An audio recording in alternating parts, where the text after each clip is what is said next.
Hey everyone. Tonight we're heading somewhere you've probably never imagined, the 17th century Ottoman Harem, where the drama was spicier than your grandma's secret harissa recipe. And the main character is a 330-pound Armenian powerhouse named Şivekar who turned a sultan into absolute putty.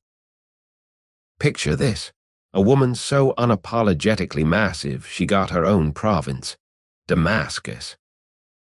As a side hustle, complete with imperial estates, endless feasts, and a fan club that included eunuchs, poets, and one very obsessed emperor. We're talking love letters sealed in perfume, widened doorways, and rivals getting shipped off to Count Hazelnuts in exile. It's history's wildest rom-com, with more silk, scheming, and sugar-dusted locum than a Netflix binge could handle. Honestly, you wouldn't last an hour out here. Forget your air-conditioned gym and door dash. Most modern folks would tap out before the first call to prayer, whining about low battery while fainting from the sheer perfume overload. Breakfast alone. A tray of honey-soaked pastries big enough to sink a ship. Survival score. A generous 1 star. And that's only because they'd pity-feed you before you collapsed. You'd be begging for your sad desk salad by noon, while Şivekar's over here ruling empires one glorious bite at a time. So before you get comfortable, and trust me, you will, take a moment to like the video and subscribe, but only if you genuinely enjoy what I do here. Tell me where you're listening from, and what time it is there. Drop your location and local time in the comments. I see you in Romania at 5:29 p.m. EET. Hope you're cozy. Now, dim the lights. Maybe turn on a fan for that soft background hum. Pretend it's a harem breeze carrying rosewater and mischief. Settle into your cushions like you're on a sultan-sized divan, and let's ease into tonight's journey together. Sweet dreams await, or glorious food comas. Either way, you're in for a treat. You open your eyes to the slow, syrupy roll of the Mediterranean under a hull that smells of tar, sweat, and something faintly floral, like crushed violets left too long in a pocket. The ship groans like an old man turning over in bed, and the chains around your wrists are warm from your own skin. You're not alone. Dozens of bodies sway in the half-dark, breathing in unison, a living tide packed tighter than olives in a jar. Somewhere above, gulls scream like unpaid creditors. You shift, and the iron bites just enough to remind you this isn't a dream you can pinch yourself out of. Then you see her. Şivekar. Even in the gloom, she's impossible to miss, a mountain of woman wedged between 2 barrels of Cypriot wine, her breathing a low tide that rises and falls like distant thunder. 330 pounds of Armenian certainty, wrapped in a single linen shift that's seen better centuries. Her hair, black, thick, and braided with bits of straw from whatever stable she slept in last. Spills over one shoulder like spilled ink. She's humming something soft, an old mountain tune that makes the Genos sailors pause mid-curse. You catch the melody and feel it settle in your chest like warm bread. The ship lurches. Someone reaches quietly into a bucket. Şivekar doesn't flinch. She's staring at the sliver of light leaking through the hatch, and in that light, her eyes are the color of wet walnuts, alert, amused, already calculating the price of everything she sees. You wonder what she's worth on the block. You wonder what you're worth. The answer, for now, is the same, whatever the next bidder feels like paying before lunch. A sailor clangs a bell. Breakfast, if you can call it that, hard bread and a cup of water that tastes of rust and regret. Şivekar takes her share without hurry, tearing the loaf with fingers thick as summer sausages. She offers you half. You hesitate. Generosity in chains is either saintly or strategic. She shrugs, pops the extra piece into her own mouth, and chews like someone savoring the last page of a good book. "You'll need the strength," she says in Armenian thick as yogurt. "Istanbul eats the skinny ones first." You laugh before you can stop yourself. The sound surprises you both. She grins, and the expression carves dimples deep enough to lose a coin in. Somewhere above, the captain shouts in Venetian about currents and saints. Down here, the air is thick with the smell of unwashed hope. You lean back against a sack of cinnamon, someone's ransom in spice form, and let the ship rock you like a cradle with a vendetta. Hours blur. The sun climbs, and the hold turns into a bread oven. Sweat beads on Şivekar's upper lip. She wipes it away with the hem of her shift, unembarrassed. A smaller girl, maybe 14, starts to cry. Şivekar shifts her bulk, makes room, and pulls the child against her side like a bolster pillow. The crying stops. You watch the way the girl's breathing syncs with Şivekar's, slow and deliberate, the way tide follows moon. There's power in that rhythm, you realize. Power that doesn't need a throne yet. Night falls with the suddenness of a dropped curtain. The sailors light a single lantern. Its glow turns everyone bronze and gold, like statues waiting for a museum that hasn't been built. Someone starts a song, low, mournful, in a language you don't know but feel in your knees. Şivekar joins on the second verse, her voice a contralto that could rattle the ribs of the ship itself. You close your eyes and let the notes carry you forward, past the stink and the iron, toward a city that glitters on the edge of maps like a promise someone forgot to break. You dream, half awake, of minarets thin as needles stitching sky to earth. You dream of a palace so vast its shadows have shadows, and in the center of it all, Şivekar, already too large for any doorway, already laughing at the idea that size is a limitation. When the ship finally scrapes against the docks of the Golden Horn, the jolt wakes you. Dawn again, rose gold and merciless. The hatch opens. Light pours in like warm honey. Şivekar stands first. The chains clink, but don't rush her. She fills the ladder rung by rung, a slow eclipse of the sun. You follow, blinking against the glare, and there it is, Istanbul, sprawled across 7 hills like a cat too proud to curl up small. The air smells of coffee, fish, and possibility. Somewhere in that maze of domes and cypress, a sultan is about to lose his mind over a woman who takes up more space than his ego allows. But that's later. For now, you're just another pair of feet on the gangplank, heart hammering like a moth against glass. Şivekar pauses at the top, turns, and offers you her hand. It's warm, steady, and smells faintly of cinnamon from the sack you leaned on. "Come," she says, "the city's hungry. Let's not keep it waiting." You take the hand. The city takes the both of you. The docks swallow you whole, then spit you out into a river of bodies. Porters bent double under crates of saffron. Greek priests muttering in clouds of incense. Barefoot children darting between legs like minnows. The noise is a living thing. Shouts in Turkish, Greek, Arabic, and a dozen tongues you can't name, rolling over you like warm surf. You cling to Şivekar's shadow because losing her in this crowd would be like losing the moon in daylight. A eunuch in peacock silk appears as if conjured, his face powdered the color of weak tea. He claps once, sharp as a starter's pistol, and the slave line forms without being told. You shuffle forward, the cobblestones hot through the soles of your bare feet. Ahead, the gates of Topkapi Palace yawn wide, iron teeth painted gold. The eunuch counts heads, lips moving silently, then gestures. You and Şivekar are herded left, toward the harem quarter. The others, mostly thin, frightened boys and girls, go right. You catch a last glimpse of a boy with freckles like cinnamon sugar before the gates clang shut. Inside, the air changes. It's cooler, scented with rosewater and something sharper, Myrrh, maybe, or the memory of it. The walls are tiled in dizzying blues and whites, patterns that swirl if you stare too long. Your chains are struck off by a silent blacksmith whose arms are roped with muscle and regret. The iron falls away with a sigh.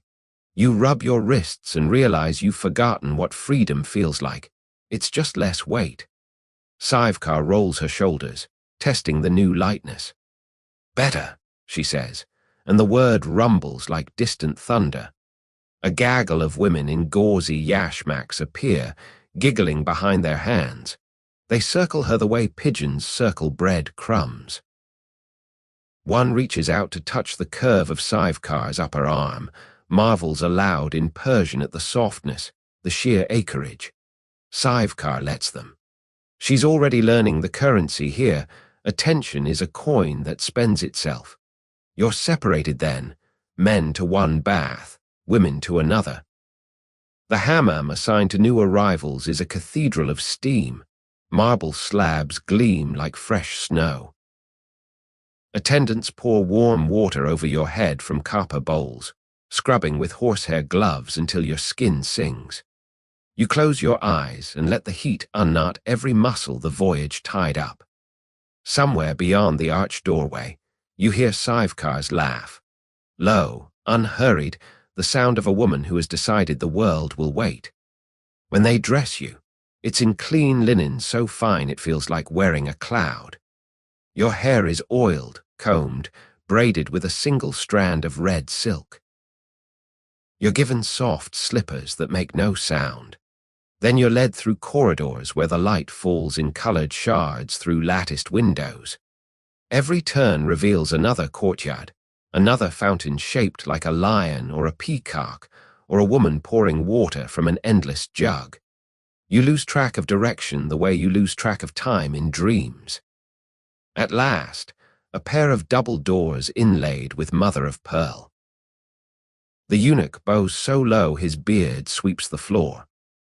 The Valide Sultan will see the new ones now, he says. You step through into a room that smells of ambergris and intrigue.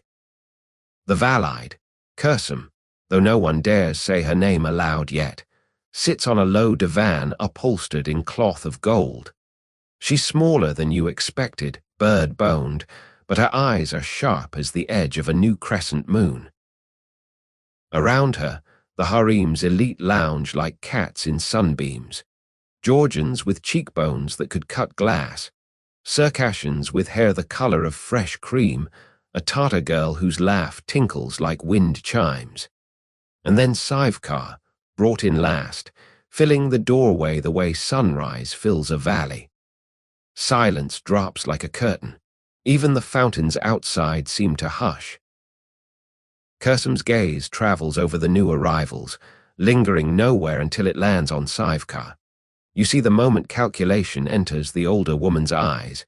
How much trouble, how much use, how much delight. Şivekar meets the stare without blinking. She even smiles, slow and sweet, the smile of someone who has never once been told she takes up too much space. The Sultan's mother claps. "Bring sherbet," she commands. Servants glide forward with trays of crystal cups filled with crushed ice and pomegranate syrup the color of fresh blood. You take one because refusing feels like stepping off a cliff. The first sip is so cold it hurts your teeth. The second tastes like summer forgiven. While the others sip and posture, Ibrahim himself slips into the room. No fanfare. He's dressed in simple green silk, hair still damp from his own bath. He moves like a man who owns the air and is bored by it. His eyes skim the newcomers, dismissive, until they snag on Şivekar. You see the exact second the world tilts for him. His pupils widen, his breath catches like a hook in cloth. He doesn't move, but everything about him leans forward. Şivekar notices. Of course she does. She sets her cup down, licks a drop of syrup from her lower lip, and inclines her head. Not a bow, just enough to acknowledge gravity. Ibrahim swallows. You swear the temperature in the room rises 3 degrees. Cursum watches the exchange with the satisfaction of a chess master moving a pawn into danger. "My son," she says lightly, "have you come to choose a new nightingale for your cage?" Ibrahim doesn't answer. He's still staring. Şivekar, bless her, breaks the spell by laughing softly. "Cages are for birds, my lady. Some of us prefer wider skies." A ripple of nervous giggles from the harem. Ibrahim's mouth curves. Surprise, delight, the first honest expression you've seen on his face. He steps closer, close enough that the hem of his robe brushes Şivekar's bare toes. "And what sky is wide enough for you?" he asks, voice low. Şivekar considers. "One with room for feasting," she says at last, "and for laughter that doesn't echo off walls." You almost choke on your sherbet. The valide smile sharpens to a blade's edge. Somewhere a peacock screams in the gardens. Ibrahim looks like a man who has just been handed the keys to a door he didn't know existed. Later, when the new girls are dismissed to their quarters, you catch Şivekar's eye across the courtyard. She winks, one slow, deliberate blink that says, "Watch this space." You feel the future shift under your feet like a rug pulled by invisible hands. That night, the harem settles into its thousand small sounds. Silk rustling, water trickling in fountains, someone practicing a lute badly in the distance. You lie on a mattress stuffed with rose petals and listen to the palace breathe. Somewhere down the corridor, Şivekar is already too large for the bed they gave her. You imagine her spilling over the edges like warm dough, dreaming of skies wide enough to hold her. And in his own apartments, the Sultan paces. He has forgotten the names of every other woman he looked at today. There is only the memory of a laugh like warm bread, a body that takes up space the way oceans take up maps, and the sudden, dizzying certainty that the world has just grown larger to accommodate her. The harem wakes before the sun, the way a cat stretches one paw at a time. You feel it in the cool shift of air through the lattice, in the sudden hush of fountains that know the muezzin is about to call. Someone pads past your curtained alcove on bare feet, trailing the scent of orange blossom water. You roll onto your side, the mattress sighing beneath you, and listen to the palace inhale. Şivekar's laugh drifts in from the marble baths, low and unhurried, the sound of someone who has decided the day can wait its turn. You follow the sound like a breadcrumb trail. The hammam is already steaming, copper kettles hissing over charcoal braziers.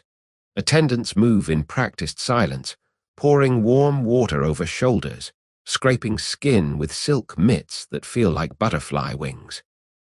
Şivekar sits in the center of it all, a pale island in a sea of foam. The other women orbit her the way planets orbit a generous sun. One of the Circassian girls, Zemfira, all cheekbones and mischief, leans in to whisper something that makes Şivekar's shoulders shake. You catch only the tail end, and then the goat wore the valide's veil to the Friday prayer. Laughter ripples outward, soft as thrown pebbles. Even the sternest matron cracks a smile before remembering her dignity. You're handed a bowl of soap that smells of crushed almonds and rain. You lather your arms, watching the suds slide down like tiny avalanches. Şivekar beckons you closer with a tilt of her chin. "Come," she says. "There's room." There isn't, not really. Her bulk takes up half the sunken pool, but you squeeze in anyway, knees bumping hers under the water. She smells of rose and warm bread, and for a moment the steam feels like the inside of a hug.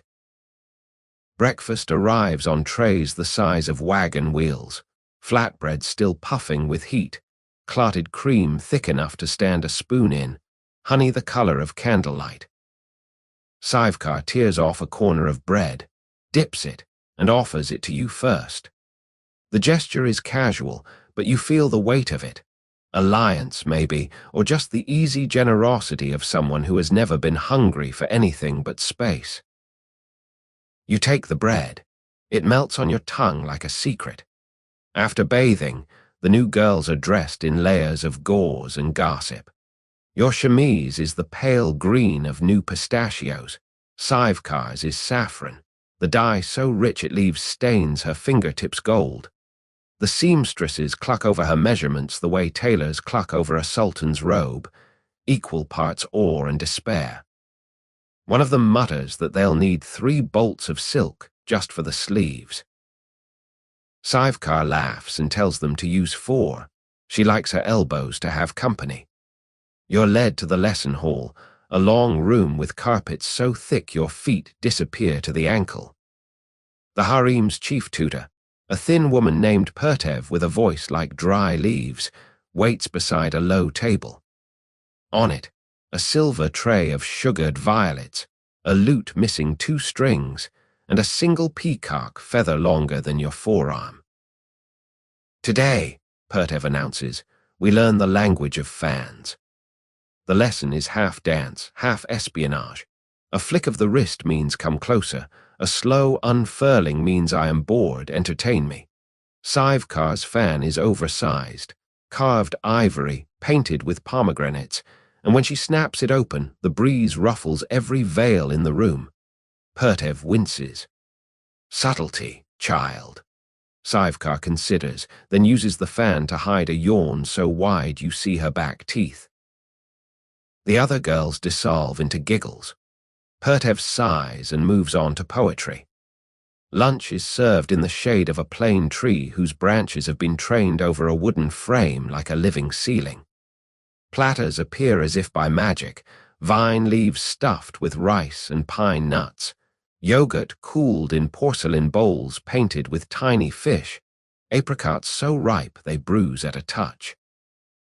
Şivekar eats with the solemn concentration of a scholar at study, licking yogurt from her thumb between bites. You watch the way the sunlight catches on the fine down along her forearm and think, absurdly, of peach fuzz. Afternoon brings embroidery. The hoops are rosewood, the silk thread dyed in colors you don't have names for. You're set to stitching a border of jasmine vines. Şivekar's project is a cushion cover destined for the Sultan's divan. She chooses a pattern of interlocking pomegranates, each fruit plump as a promise. Her stitches are large, unapologetic, the needle flashing like a tiny sword. When Pertev tuts at the scale, Şivekar shrugs. He'll want something he can see from across the room. Between stitches, gossip flows like syrup. You learn that the Georgian favorite, Dilruba, has a laugh like breaking glass and a temper to match. That the kitchen eunuch, Yakub, trades secrets for candied ginger. That the Sultan has not visited the harem in 9 nights, an eternity in a place where time is measured in glances. Şivekar listens more than she speaks, but when she does, the room quiets. She has a way of dropping a single observation. The Valide's new parrot swears in Albanian. That sends everyone into delighted chaos. Dusk paints the sky the color of bruised figs. The call to prayer drifts over the walls, mellow and inevitable. You're allowed into the gardens then, a maze of cypress and rosemary where lanterns haven't yet been lit. Fireflies blink like slow punctuation marks. Şivekar finds a bench wide enough for 2 barely and pats the space beside her. You sit. The wood creaks in protest, then settles. For a while, you just breathe. The air is thick with the smell of night-blooming Nicotiana, sweet and a little dizzying. Somewhere, a nightingale practices its one perfect phrase. Şivekar leans back, the bench groaning like an old friend. They think they're teaching me to be small, she says quietly. Fans, poetry, tiny stitches, as if I could fold myself into a thimble. She turns her head. In the half-light, her eyes are soft. But space is a habit. You take it, or it takes you. You don't know what to say, so you say nothing. Instead, you reach out and trace the pomegranate embroidered on her sleeve. The silk is cool under your fingertip. She covers your hand with hers. Warm, steady, the weight of a promise you haven't earned yet. Later, when the lanterns are lit and the harem settles into its evening hush, you lie awake listening to the palace breathe around you. Somewhere down the corridor, Şivekar is learning the shape of her new world one laugh, one stitch, one stolen apricot at a time. And in the Sultan's apartments, Ibrahim turns a single saffron thread between his fingers, wondering how something so bright can belong to someone so vast. The night deepens. You drift, carried on the scent of jasmine and the low, steady rhythm of a woman who has decided the world will stretch to fit her. The summons arrives on a silver tray no larger than a dinner plate, a single square of parchment sealed with green wax the color of new limes. A eunuch presents it to Şivekar at dawn, bowing so low his turban brushes the tiles. You're still half tangled in dreams of bread and honey when her laugh, rich, round, impossible to ignore, pulls you upright. She breaks the seal with a thumbnail and reads aloud in a murmur that fills the dormitory like warm syrup. "Tonight," she says, eyes dancing, "the Sultan requests the pleasure of my company, and yours." She taps the parchment against her palm. "Apparently I am to bring a friend, someone quiet, someone who won't faint at the sight of too much gold." She looks straight at you. You feel the weight of the invitation settle on your shoulders like a velvet cloak you're not sure you can carry. The day dissolves into preparation. You're whisked through corridors that smell of orange peel and hot iron as seamstresses finish the gown they started yesterday. Its cloth of gold shot through with crimson silk, heavy enough to anchor a small boat. Şivekar stands on a low stool while they pin and tuck, her arms spread like a benevolent statue. Every time the head seamstress mutters about letting out another seam, Şivekar pats her own hip and says, "Let it out twice. I plan to eat." Your own outfit is simpler, midnight blue embroidered with tiny silver stars, but still finer than anything you've worn in your life. The fabric whispers when you move, like a secret being told to the air.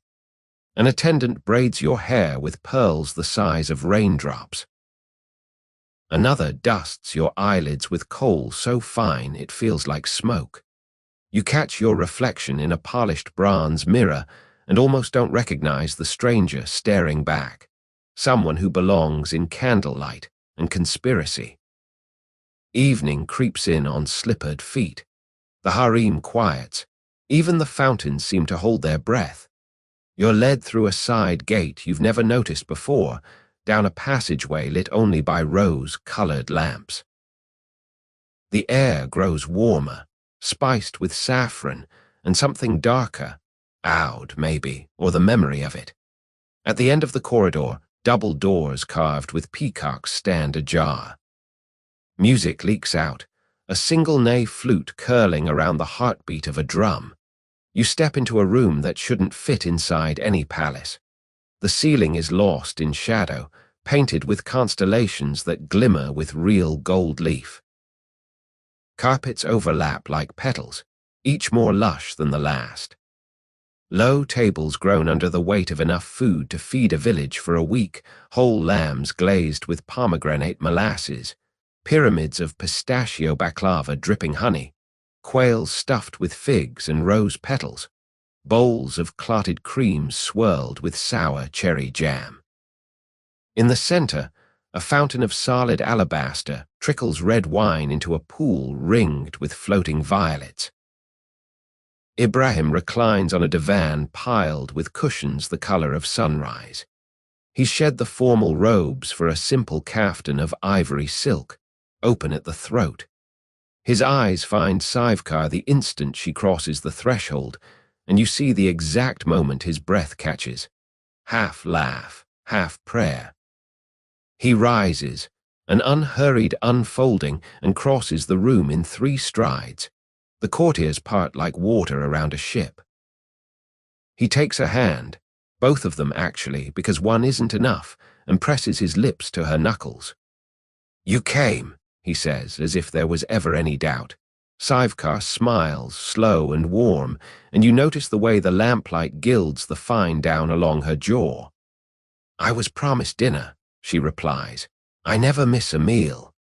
The Sultan laughs, a sound bright enough to rival the chandeliers. He leads her to the place of honor, a divan wide enough for 3 ordinary women or 1 Sivekar. You're seated to her left, close enough to smell the orange blossom in her hair. Servants appear with finger bowls of warm water scented with lemon verbena. The first course arrives, tiny dumplings filled with lamb and pine nuts, swimming in yogurt garlicky enough to wake the dead. Sivekar eats one, closes her eyes, and sighs like someone stepping into a hot bath after a long journey. Conversation flows the way wine does, effortless, heady, a little dangerous. Ibrahim asks about Armenia.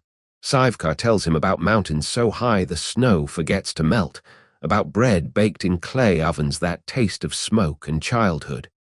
She leaves out the chains, the ship, the auction block. Some stories are too sharp for candlelight. Instead, she describes a festival where villagers dance until dawn, stomping grapes into wine with bare feet. "Messy," she says, "but honest." Ibrahim leans in, chin on fist, utterly enchanted. Between courses, musicians play. A dancer enters, veiled in silver gauze, moving like liquid moonlight. Her feet barely touch the carpets, her hands tell a story you almost understand. When she finishes, Ibrahim claps once, dismissive.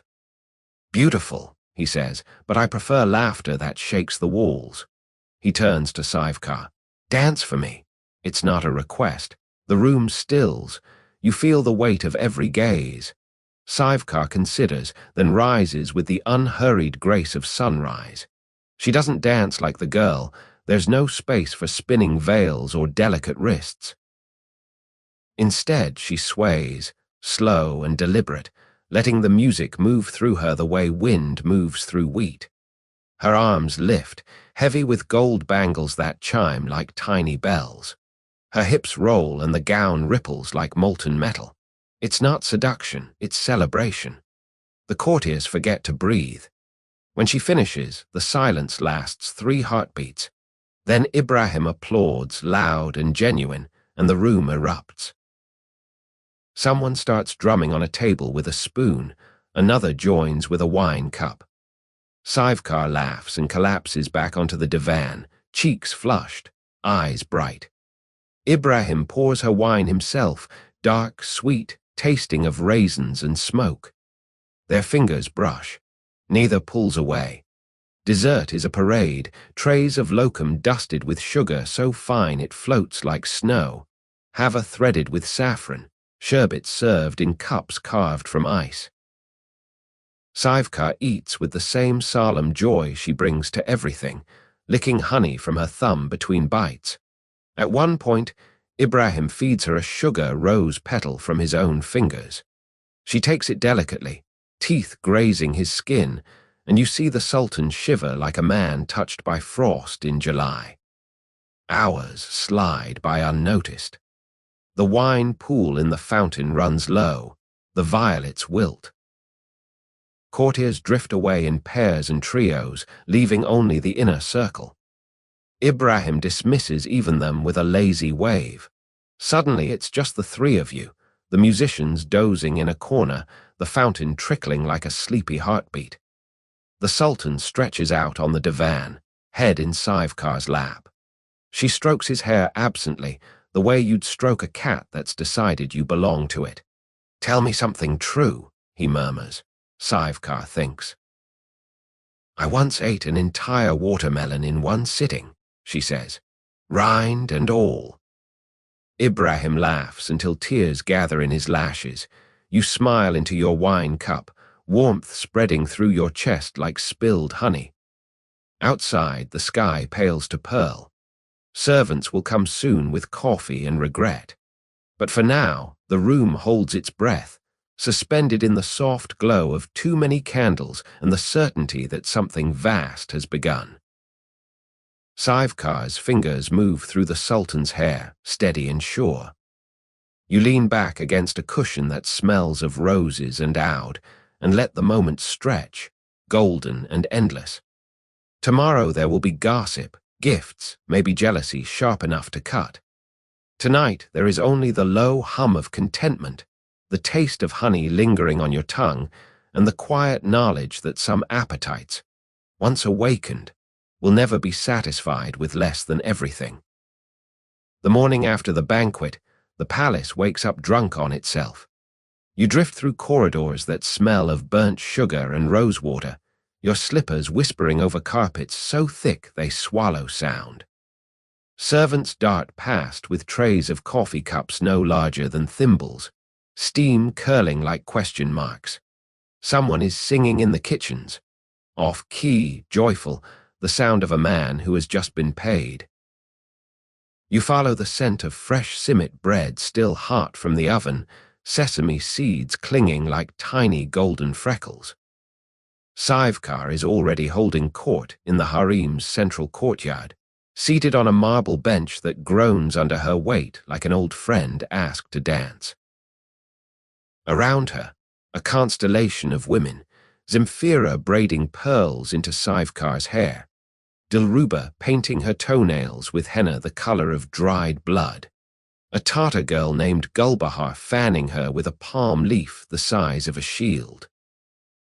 The Valide's parrot perches on the fountain's edge, squawking Albanian curses at anyone who comes too close. You're handed a cup of coffee strong enough to wake the dead, and a plate of borek so flaky it crumbles at a glance. Şivekar pats the bench beside her. "Sit," she says. "You look like you've been dragged through a dream by the ankles." You sit. The marble is sun-warmed and smooth as a river stone. She offers you a piece of borek filled with spinach and feta. The cheese melts on your tongue like a secret. Word has spread overnight. The Sultan spent until dawn laughing at a woman who eats watermelon rinds. Gifts have begun to arrive. First, a bolt of silk the color of midnight, so fine it floats when unfolded. Then a necklace of pearls each the size of a quail's egg, strung on gold wire thin as spider silk. A cage of songbirds with feathers like spilled paint. A tray of candied oranges so sweet they make your teeth ache. Şivekar accepts each with the same gracious nod, but you notice she keeps the oranges closest. By noon, the courtyard is a bazaar. Eunuchs unload crates of pomegranates, their skins tight and glossy as promises. A perfumer arrives with crystal bottles stoppered in gold, each sent a memory: jasmine at dusk, rain on hot stone, the inside of a cedar chest. Şivekar sniffs one, something dark and smoky, and smiles like a cat who has found the cream. "This one," she declares, "smells like trouble wearing velvet." Lunch is served under a canopy of woven vines. The table is low, the cushions lower. You recline on your side Roman style while platters appear, lamb kebabs glistening with fat, eggplant sliced thin and fried until crisp, a salad of cucumbers and dill so cold it steams in the heat. Şivekar eats with the same unhurried delight she brings to everything, licking yogurt from her fingers between bites. At one point, she tears a piece of bread in half and uses it to scoop up a mountain of hummus. The bread disappears, so does the hummus. Zemfira watches wide-eyed. "You eat like an army," she says. Şivekar shrugs. "I am an army with better table manners." Afternoon brings a tour. The Valide has decreed that Şivekar must see the palace properly, ostensibly to choose apartments, really to measure the size of her new world. You trail behind as eunuchs lead the way through corridors wide enough for elephants. The walls are tiled in patterns that hurt to look at directly, hexagons within hexagons, stars birthing smaller stars. Every so often, a window opens onto a courtyard where fountains play tunes on copper bells. You pass the imperial kitchens, cavernous, loud, smelling of garlic and glory. Cooks shout over cauldrons big enough to bathe in. One waves a ladle the size of a canoe paddle and bows so low his beard sweeps the floor. Şivekar pauses to taste the soup, something with lentils and lemon, and pronounces it almost as good as my mother's if my mother had an army of helpers and a sultan's budget. The cook beams like he's been knighted. Next, the treasury. The door is iron-bound oak, guarded by two janissaries who look carved from the same stone. Inside, the air is cool and still. Chests spill open, rubies the size of pigeon eggs, emeralds cut into perfect octagons, strands of pearls long enough to lasso the moon. Gold coins stamped with Ibrahim's profile are piled in heaps that shift when you breathe on them. Şivekar runs her fingers through a cascade of dinars, letting them trickle back like sand. "Pretty," she says, "but heavy. I'd rather have orchards." The harem's own library is smaller but no less dazzling. Shelves climb to the ceiling, ladders on brass rails. Books bound in leather and silk, some with locks, some with jewels embedded in the covers. A scribe sits cross-legged on a cushion, copying poetry in ink that smells of violets. Şivekar flips through a volume of Rumi, her lips moving silently. You catch the line she lingers on. Beyond ideas of wrongdoing and right-doing there is a field. "I'll meet you there." She closes the book gently, as if it might bruise. Evening finds you in the palace's largest hammam, a cathedral of steam and marble. The pool is sunk into the floor, fed by pipes that gurgle like sleepy giants. Attendants pour warm water over your shoulders, the scent of orange blossom so thick you could spread it on bread. Şivekar floats on her back, arms spread, taking up most of the pool. Her belly rises like a gentle hill, water laps at its slopes. She looks, for once, weightless. You sit on the edge, feet dangling in the warmth. "Do you ever miss the mountains?" you ask. She considers, eyes half closed. "Sometimes." The air was thinner. You could taste snow on the wind. But here, she gestures lazily at the painted ceiling, where nymphs dance among clouds. Here the air is thick with possibility. You can taste power the way you taste honey, slow, sticky, impossible to ignore. Dinner is served in the harem's private garden, under a sky the color of spilled ink. Lanterns hang from branches like glowing fruit. The meal is lighter, grilled fish with lemon and sumac, rice pilaf studded with barberries, a salad of purslane and yogurt. Şivekar eats slowly, savoring. Between bites, she tells stories about a goat that learned to open latches, about a winter so cold the river froze mid-song. The other women lean in, hungry for more than food. Later, when the moon is a thin silver blade, Ibrahim appears. He's shed the formal robes for a simple tunic, hair still damp from his own bath. He carries a small box of carved sandalwood. Inside, a ring gold set with a single ruby the size of a sparrow's heart. He slips it onto Şivekar's finger without ceremony. It fits perfectly, as if her hand was waiting for it. "For the woman who takes up more space than my dreams," he says. Şivekar turns the ring, watching the stone catch fire. "Careful," she teases. "Dreams expand to fit their containers." You watch them from the shadows, the way the moonlight gilds the curve of her cheek, the way his laughter comes easier now, like a door left ajar. The palace around you hums, servants whispering, fountains murmuring, the distant clink of gold being counted. Somewhere, a nightingale sings a single perfect note and stops, as if embarrassed by its own beauty.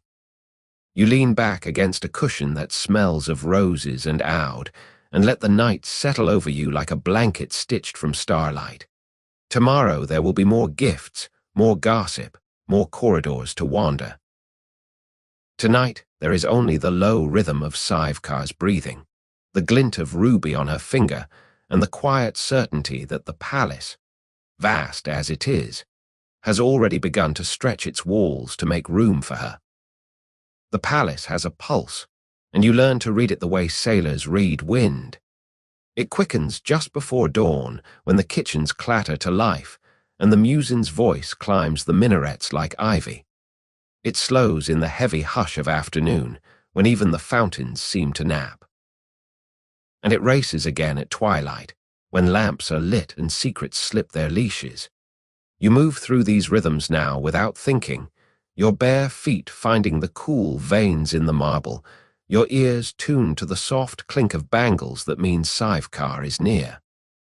Today the pulse is brisk. A new tutor has arrived, Lady Mithrisha, a thin woman with a voice like cracked ice and eyes that catalogue everything. She wears mourning black though no one has died. Rumor says it's for her own youth. She carries a long, ebony stick that taps the floor like a metronome. Posture, she announces to the dormitory at large. Power begins in the spine. The girls straighten as if pulled by invisible strings. Şivekar, still in her nightgown, raises an eyebrow so slowly it's practically a performance. My spine is busy holding up the rest of me, she says. It's booked solid. Mithrisha's mouth thins to a blade. Then we begin with balance. She gestures, and two eunuchs wheel in a low brass tray piled with oranges. Walk the length of the courtyard with this on your head. Do not drop a single fruit. The other girls line up, chins high, shoulders back. You watch Zemfira wobble like a drunk flamingo. Dilruba glides as if borne on a tightrope. When Şivekar's turn comes, the tray looks comically small against her bulk. She settles it atop her braided crown, takes one step, two, then the oranges roll like startled ducklings. One bounces off Mithrisha's foot. Şivekar shrugs. Gravity is a jealous lover. The lesson moves indoors, to a room lined with mirrors taller than doors. Here, power is taught in gestures. How to enter a room so every head turns without seeming to try. How to sit so your shadow claims more space than your body. How to smile with your eyes while your mouth stays neutral. A trick Mithrisha demonstrates with chilling precision. Şivekar practices in front of a mirror, tilting her chin, letting her gaze soften. The reflection that stares back is magnificent, cheeks round as harvest moons, eyes dark and knowing. She looks like a woman who could rule from a cushion. Afternoon brings calligraphy. The instructor, a gentle Persian named Rustem, spreads rice paper across low tables. Inkstones gleam like black mirrors. He shows how a single stroke can suggest a mountain, a river, a lover's sigh. Şivekar's hand is too large for the delicate reed pen. The first character she attempts looks like a drunken elephant. Rustem adjusts her grip, patient as spring rain. Think less of the line, he murmurs, and more of the space it leaves behind. She tries again. This time the stroke is bold, unapologetic, filling half the page. It is not beautiful in the Persian sense, but it is undeniably hers. Between lessons, the harem buzzes with its own curriculum. You learn that the Valide takes her coffee with 3 lumps and no conversation before noon. That the chief eunuch, Yakub, has a weakness for rose petal jam and will trade gossip for a spoonful. That Ibrahim has begun sending Şivekar notes written on parchment so thin it's almost transparent, sealed with wax the color of pomegranates. You watch her read one in the garden, lips moving silently, a smile tugging at the corners of her mouth like a cat pulling yarn. Evening finds you in the palace's smallest theater, a jewel box of a room with walls painted midnight blue and stars picked out in gold leaf. Courtiers lounge on tiered cushions. Musicians tune lutes and cannons until the air shivers with anticipation. Tonight's entertainment is a shadow play, cardboard figures moved behind a silk screen by unseen hands.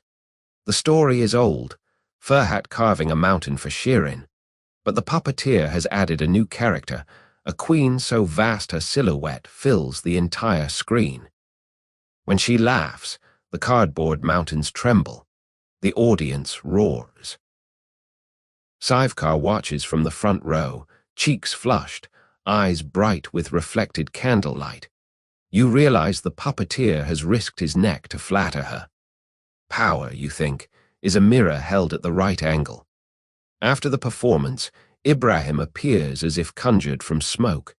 He's shed the ceremonial robes for a simple tunic the color of wet sand, hair still damp from the hammam.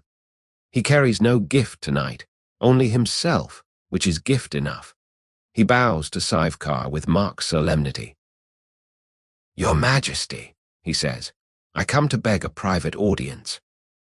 The courtiers melt away like sugar in tea. You linger at the edge of the circle, half hidden by a potted orange tree. They walk the lantern-lit paths, Şivekar's footsteps soft thunder on the gravel, Ibrahim matching her stride though his legs are half again as long. You trail at a distance, close enough to hear the low murmur of their voices but not the words. At the fountain shaped like intertwined dolphins, he stops. Moonlight spills over them, turning Şivekar's skin to pearl, Ibrahim's eyes to polished jet. He says something that makes her laugh. The sound rolls across the garden like warm thunder. She cups his face in both hands, thumbs brushing his cheekbones, and for a moment the palace, the harem, the entire empire shrinks to the space between their breaths. Later, when the moon has climbed higher and the lanterns gutter, you find Şivekar in her new apartments. The valet has moved her to a suite overlooking the Bosphorus, 3 rooms with ceilings high enough for echoes, carpets thick as meadows. She sprawled across a divan wide enough for a family of 4, eating candied violets from a crystal bowl. "Close the door," she says. "You do?" The click of the latch sounds final, like the closing of a book you're not ready to finish. She pats the cushion beside her. "Sit. You look like you've swallowed a secret and it's stuck in your throat." You sit. The divan sighs. She offers you a violet. The sugar cracks between your teeth like thin ice. "He wants to make me his hayski," she says quietly. "Official favorite, palace of my own, titles longer than my arm." She licks sugar from her thumb. But titles are just words until you give them weight. You think of the shadow queen filling the screen, of the way the oranges rolled like laughter. "And will you?" you ask. She considers, gaze drifting to the window where the Bosphorus glitters like scattered coins. "Power is a hungry thing," she says at last. "It eats everything you feed it, silk, gold, even love. The trick is to feed it slowly so it never notices the hand holding the spoon." Outside, a night bird calls, a single liquid note that hangs in the air like a dropped pearl. Şivekar closes her eyes. You watch the rise and fall of her breathing, steady as tide. In the hush, you feel the palace settle around you, walls expanding to accommodate a woman who has decided size is not a limitation, but a promise. Tomorrow there will be more lessons, more mirrors, more shadows dancing on silk. Tonight, there is only the taste of violet sugar on your tongue and the quiet certainty that the world is learning to measure itself by the space she takes. The palace sleeps in layers, like a cake no one dares cut. First the outer corridors, where guards snore against their halberds. Then the middle rings, where scribes dream of perfect penmanship. Finally, the harem itself, a honeycomb of silk and secrets, where even the walls have ears. You move through these layers now on slippered feet, guided by the low flicker of a single oil lamp in Şivekar's hand. The flame paints her face in bronze and shadow, turning the curve of her cheek into a small moon. She has summoned you at the 3rd watch, when the night is deepest, and the Bosphorus outside the lattice windows looks like spilled ink. "Walk with me," she whispers, and the words settle on your skin like warm breath. You follow her through corridors you've never seen by day, narrow passages behind tapestries, staircases that spiral down into cool stone throats. The air smells of cedar and old roses, the ghost of perfumes worn by women long dead. You emerge onto a balcony no wider than a prayer rug, cantilevered over the water. The city below is a scatter of lanterns, each a tiny heartbeat. Şivekar leans against the balustrade, her bulk making the carved marble seem suddenly delicate. She wears a robe of midnight silk, sleeves so wide they catch the breeze like sails. "Listen," she says. "You do." Somewhere below, a boatman sings to the current, his voice thin but stubborn. Above, the stars are sharp enough to prick. She produces a small bundle from her sleeve, a twist of paper, a sliver of cheese, 3 dried figs. Midnight picnic for conspirators. You sit cross-legged on the cool stone, the lamp between you like a tame star.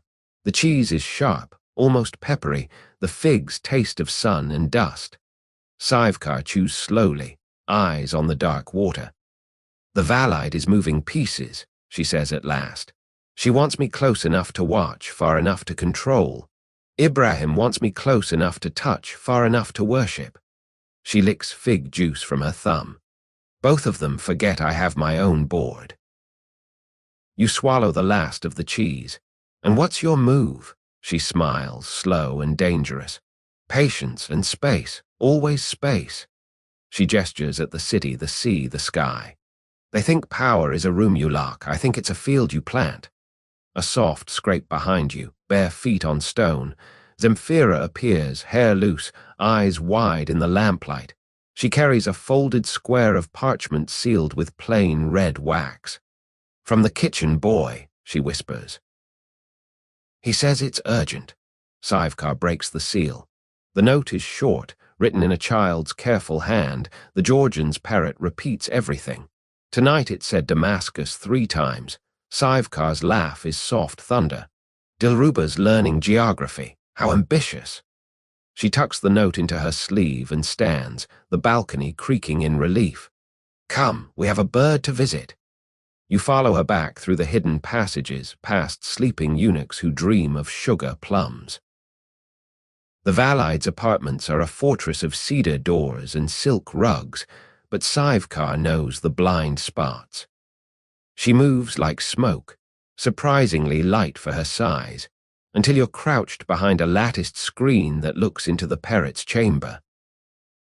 The bird is awake, perched on a swing of gilded ivory. It mutters in Albanian, then switches to Turkish. "Damascus. Silk. 300 pounds. Dilruba's voice, thin and venomous, drifts from the next room.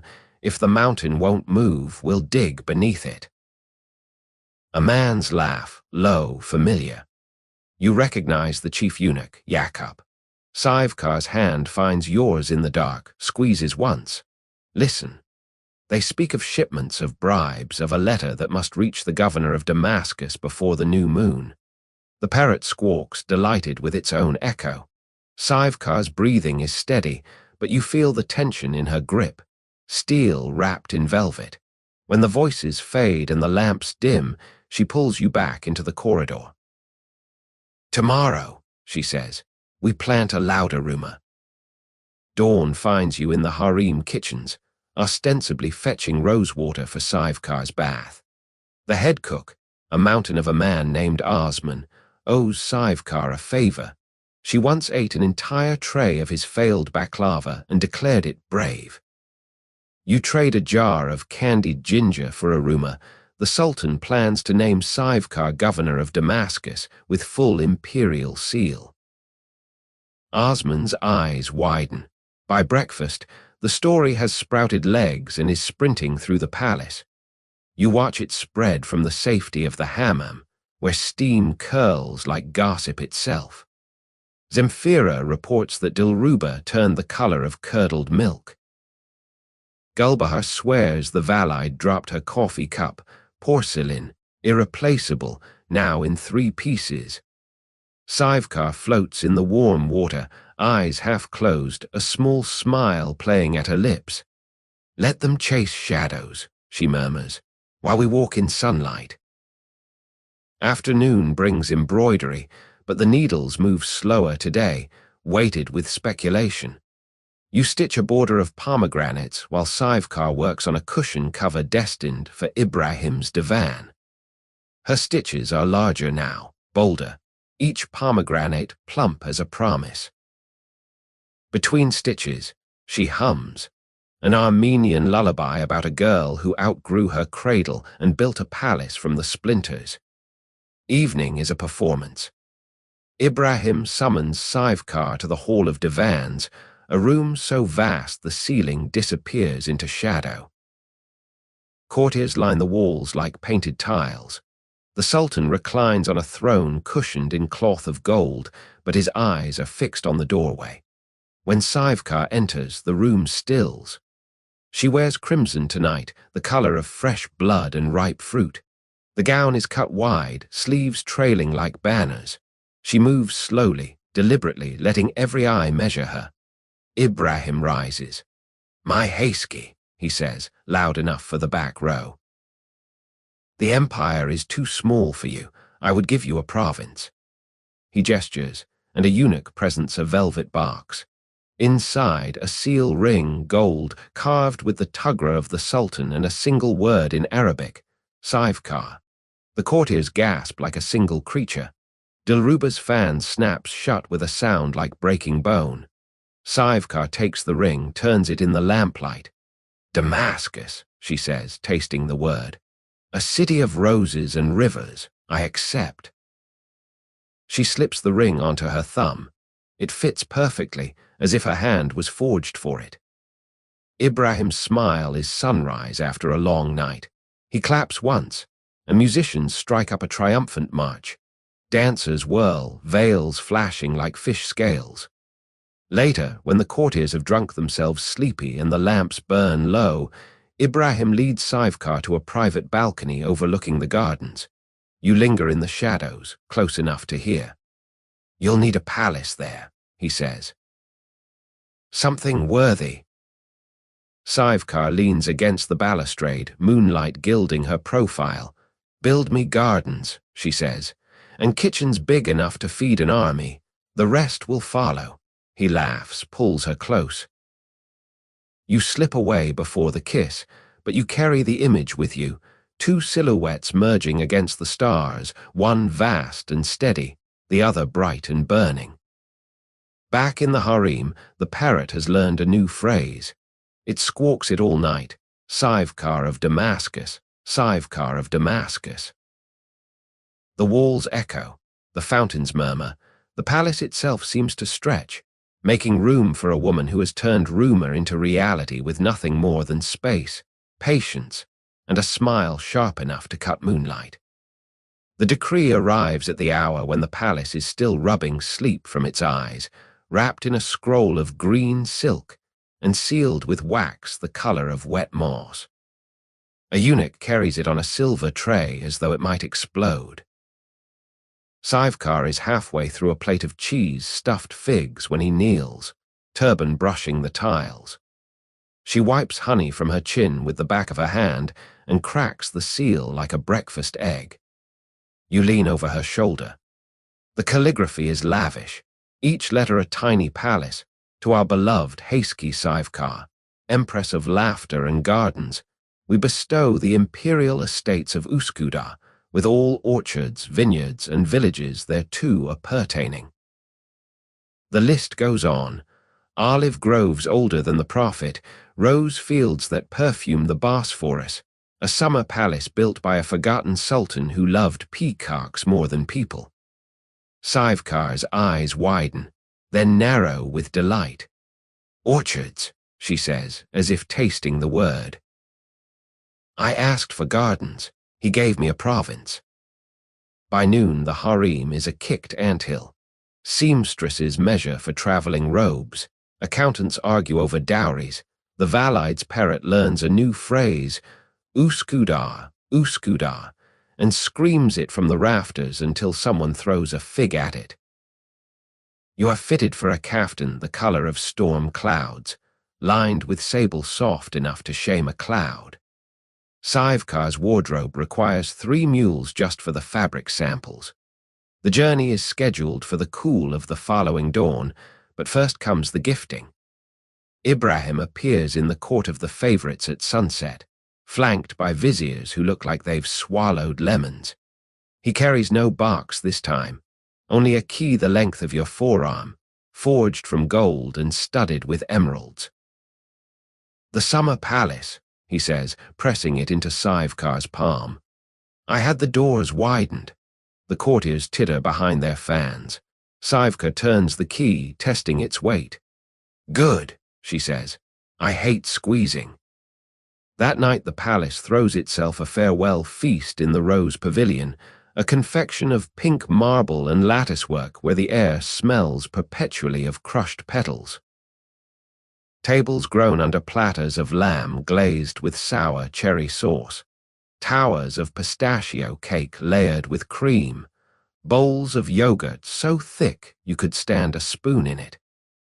Musicians play a tune that makes your hips want to sway even while seated. Şivekar eats with the solemn joy of a priest at communion, licking sauce from her fingers between bites. Ibrahim watches her the way astronomers watch comets, equal parts awe and calculation. After dessert, rosewater custard served in cups carved from ice. He leads her to the center of the pavilion. A carpet has been unrolled, crimson and gold, wide enough for a procession. "Dance with me," he says. It is not a request. The musicians shift to a slow, rolling rhythm. Şivekar rises, the floor creaking in greeting. She does not dance like the court girls, no delicate wrists or fluttering veils. She sways, vast and inevitable, the way a mountain sways in an earthquake. Her arms lift, heavy with gold bangles that chime like temple bells. Ibrahim matches her step for step, his hands spanning her waist as if measuring the equator. The courtiers forget to breathe. When the music ends, the silence is so complete you hear the ice cups melting. Then applause erupts, wild and genuine. Şivekar laughs, cheeks flushed, and curtsies with surprising grace. Ibrahim bows over her hand, presses a kiss to the emerald key still clutched in her fingers. "Tomorrow," he says, "the estates are yours. Tonight you are mine." The promise hangs in the air like incense. Dawn comes wrapped in pearl-gray mist. You ride in a gilded litter borne by 8 matched horses, the curtains drawn back so Şivekar can watch the city slide past. The Bosphorus glitters below, fishing boats bobbing like toys. The litter is fitted with cushions stuffed with swansdown and a small brazier of coals to keep the chill off. Şivekar reclines like a queen on campaign, popping candied almonds into her mouth one by one. "Count the orchards," she tells you. "I want to know how many trees bow to me." The journey takes the better part of the morning. You cross the water on a ferry draped in imperial banners, the oarsmen singing in rhythm. On the Asian shore, the land rises in gentle hills quilted with green. The first estate appears at a bend in the road, a manor house of pale stone, its roof tiled in turquoise. Rose bushes flank the drive, heavy with blooms the color of fresh cream. Servants line the steps, bowing so low their foreheads brush the gravel. Şivekar steps down from the litter, the ground seeming to settle beneath her weight. She inhales, eyes closed. "Smell that!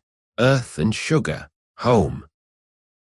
Inside, the house is a series of cool, echoing rooms opening onto courtyards where fountains play tunes on copper bells. The kitchens are vast, copper pans gleaming like suns. The head cook, a woman with arms like hams and a smile like sunrise, presents a tray of warm bread and clotted cream. Şivekar tears off a corner, dips it, Choose thoughtfully.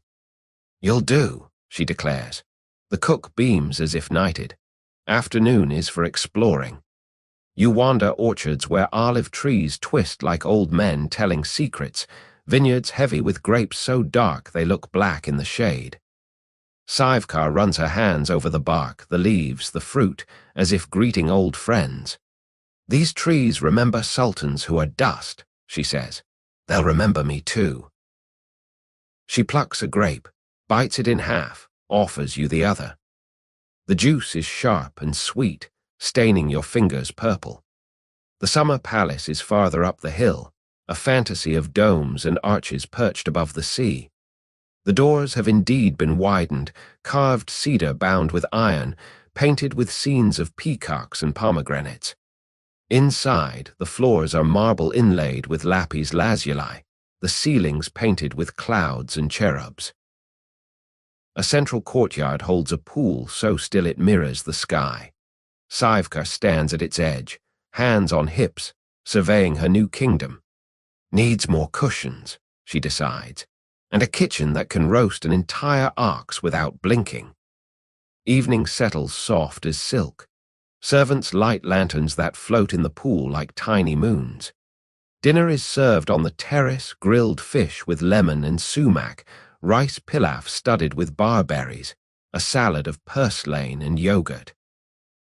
Şivekar eats slowly, savoring the view as much as the food. The Bosphorus glitters below, Constantinople a jeweled brooch across the water. Ibrahim's palace is a smudge of light on the horizon, but here the air is clean, scented with pine and salt. After the plates are cleared, musicians appear, local boys with lutes and drums. They play a tune that makes your feet want to dance even while seated. Şivekar claps in time, her bangles chiming. When the music ends, she rises and walks to the edge of the terrace. The wind lifts her hair, the hem of her robe. She looks like a ship setting sail. Tomorrow, she says, we plant roses, 1,000 bushes, red ones. Let the valide choke on the scent. You laugh, the sound carrying over the water. Below, a nightingale answers. The estates stretch around you, vast and quiet, waiting to be filled with laughter and the smell of bread baking and the soft thunder of Şivekar's footsteps. The key in her pocket is warm from her skin. Somewhere across the water, Ibrahim dreams of a woman who owns more than land. She owns the space between heartbeats. And you, curled on a cushion that smells of roses and sea salt, let the night wrap around you like a promise kept. Tomorrow there will be dirt under your nails and rose petals in your hair. Tonight there is only the low rhythm of the waves, the taste of grapes on your tongue, and the quiet certainty that empires are built one orchard at a time. The seal arrives at moonrise, carried by a single rider whose horse is lathered white with foam and imperial urgency. You are in the summer palace's upper loggia, picking late summer figs from a bowl glazed the color of duck egg blue, when the hoofbeats clatter up the cypress-lined drive. Şivekar lounges on a divan wide enough for a small parliament, one foot propped on a cushion embroidered with peacocks. She wears a loose robe of peach silk that puddles around her like sunset on water. When the rider kneels, turban brushing the marble, she does not rise. She simply extends one hand, palm up, the way you offer a perch to a falcon. The scroll is heavy vellum, rolled tight as a secret. The wax is black this time, stamped with the Sultan's tugra, and a second, smaller mark, a stylized pomegranate, Şivekar's own cipher, newly granted. She cracks the seal with a thumbnail still stained purple from yesterday's grapes. The text is brief, written in a clerk's meticulous hand. By the grace of Allah and the will of Sultan Ibrahim, Şivekar, hasty and beloved, is named Vali of Damascus, with full authority over city, citadel, and caravans, to rule in justice and abundance until the Bosphorus runs dry. She reads it aloud, voice low, letting each syllable settle like dust on silk. When she reaches the final flourish, until the Bosphorus runs dry, she laughs, a sound that startles the peacocks into answering cries. "He always did like dramatic deadlines," she says, and folds the scroll into a neat square she tucks between her breasts, close to the heartbeat. The rider is dismissed with a cup of cold sherbet and a purse heavy enough to make his eyes water. Servants scatter to light more lamps. The loggia glows like the inside of a lantern. You watch Sivekar turn the seal ring already on her thumb. Gold, thick as a man's wrist, the pomegranate carved deep enough to hold ink. She presses it experimentally into a fig's soft flesh. The fruit yields with a sigh, leaving a perfect crimson seal. "Practice," she says, licking juice from her lip. "Tomorrow I sign my first decree." Dawn is still a rumor when the palace begins to pack itself. Trunks the size of small boats are filled with bolts of Damascus silk. Ironic, she notes. Coffee beans roasted dark as midnight, rose petal jam sealed in clay jars painted with tiny birds. Sivekar oversees from a cushioned litter set in the courtyard, sipping coffee thick enough to stand a spoon in. She wears traveling robes of forest green, the sleeves wide enough to hide a conspiracy. A broad-brimmed hat of straw keeps the sun from her eyes. Beneath it, her face is calm, almost sleepy, but you catch the glint of calculation when she thinks no one is looking. The caravan forms like a living thing. 30 mules laden with gifts, 20 guards in crimson tunics, a dozen cooks arguing over the placement of the portable bread oven. You ride in a second litter, smaller but no less plush, curtains drawn back so you can watch the Bosphorus slide past like a bolt of blue silk. Sivekar rides ahead, her litter swaying gently between 4 white horses. Every so often she leans out to pluck a fig from an overhanging branch, or to wave at a fisherman who stares as if the moon has come down to travel by road. At the first night's camp, beneath a sky so clear the stars seem close enough to taste, she gathers the household around a fire of olive wood. The flames paint her face in shifting gold. "Listen well," she says, voice carrying over the crackle. "Damascus is old, older than Istanbul, older than Rome. It has seen kings come and go like seasons. We will not be a season. We will be the river that feeds the seasons." She pauses, lets the silence settle. "And rivers," she adds, "are very hard to argue with." The guards cheer. The cooks bang pots. A mule brays in agreement. You smile into your cup of spiced wine, warmth spreading through your chest like spilled honey. The journey takes 9 days, each one warmer than the last. You cross plains where the grass bends in silver waves, pass villages where children run alongside the caravan shouting for sweets. Sivekar tosses them sugared almonds wrapped in twists of colored paper. The children catch them like birds catching crumbs. At night, the cooks produce miracles from saddlebags, flatbreads baked on hot stones, lamb stewed with apricots and cinnamon, yogurt cooled in clay pots buried in the shade. Sivekar eats with the same solemn joy she brings to everything, licking sauce from her fingers between bites. "Traveling," she declares, "is just feasting in motion." On the 7th day, the mountains rise like a promise kept. Snow caps glint in the distance, though the valleys are thick with heat. You smell Damascus before you see it, roses, dust, coffee, horse sweat, the faint iron tang of the river. The road widens, paved with stones worn smooth by 1,000 years of sandals and hooves. Then the city appears, cupped in a green bowl of orchards, its walls the color of toasted bread, minarets thin as needles stitching earth to sky. The gates stand open. A delegation waits. The current governor, a thin man with a beard like a well-kept hedge, flanked by ulama in turbans stiff with starch and merchants whose robes glitter with gold thread. Behind them, a crowd, thousands, maybe tens of thousands, pressed shoulder to shoulder, children perched on fathers' shoulders, women veiled in indigo and saffron. When Şivekar's litter passes beneath the archway, a roar goes up, wordless and huge. She steps down slowly, deliberately, letting the silence after the roar settle like dust. The governor bows, forehead to the ground. "Vali Hanem," he says, voice trembling with relief or fear, you can't tell which. "The city is yours." Şivekar surveys the crowd, the walls, the sky. She lifts one hand, palm open. The gesture is simple, almost lazy, but the crowd hushes as if she has pulled a cork from the world's noise.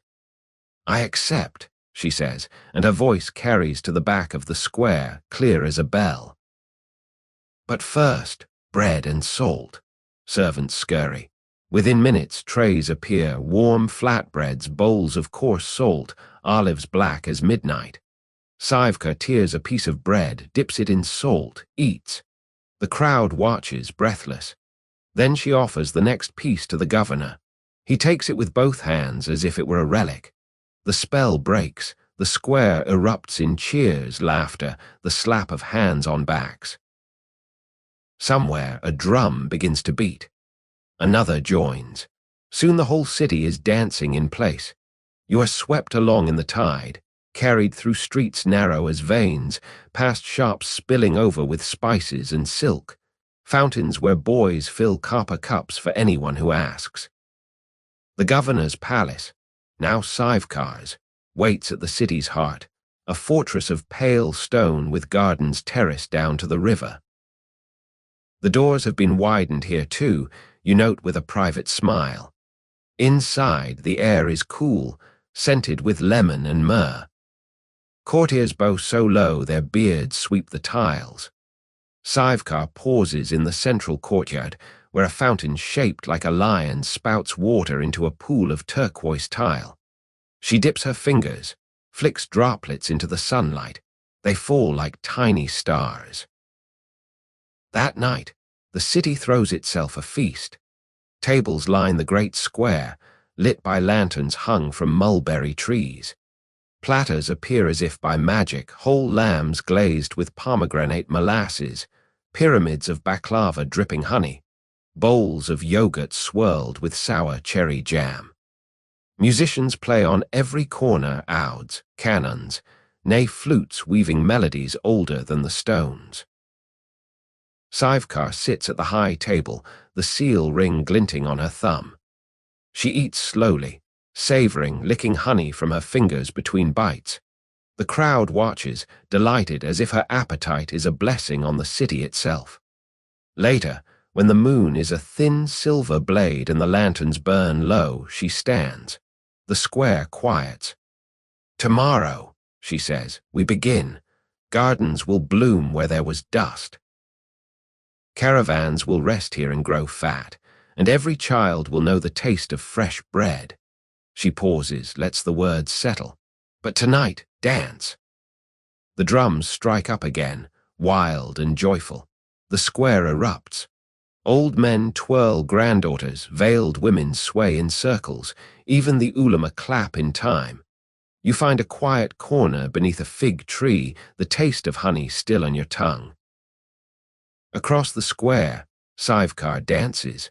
Slow, vast, inevitable, her shadow filling the wall behind her like a second city. The seal ring catches the lantern light, flashes once, twice. You think of the scroll tucked against her heart, of the pomegranate pressed into fig flesh, of the way empires bend to accommodate a woman who has decided the world is large enough for her laughter. And somewhere, across mountains and plains, Ibrahim reads reports of roses blooming in Damascus and smiles into his wine, knowing he has given away a province and gained a legend. The caravan leaves the Bosphorus behind at the first pale blush of dawn, when the water is still the color of weak tea and the gulls sound like unpaid debts. You ride in the second litter, a cedar bark slung between two white mules, cushions so deep you sink to the hips. Şivekar's litter is ahead, twice the size, draped in crimson silk that snaps in the breeze like a battle standard. Every so often she leans out to pluck a fig from an overhanging branch, or to wave at a fisherman who stares as if the moon has come down to travel by road. The road itself is a ribbon of dust and memory, paved in places by Romans, patched by Byzantines, trodden smooth by 1,000 years of sandals and hooves. You cross the Asian shore on a ferry wide enough for 20 horses, the oarsmen singing in rhythm, their voices rising and falling like the swell. Şivekar stands at the prow, wind whipping her veil, one hand on the rail, the other shading her eyes. She looks like a ship's figurehead carved by a lovesick giant. On the far bank, the land opens into plains quilted with wheat and wild thyme. The air smells of warm bread and sheep. Villages appear and vanish, domed ovens puffing smoke, children chasing the caravan with sticky hands outstretched for the sugared almonds Şivekar tosses like confetti. At noon, you stop beneath a plane tree older than grandfathers. Servants unpack a feast, cold lamb in yogurt sauce, bread still warm, cherries so dark they stain your fingers purple. Şivekar eats reclining, one elbow propped on a cushion, the other hand feeding tidbits to a scrappy dog that has appointed itself caravan mascot. "Every governor needs a mutt," she declares. "Keeps the courtiers honest." Afternoon brings heat thick as honey. The mules plod, heads low, bells clinking like lazy wind chimes.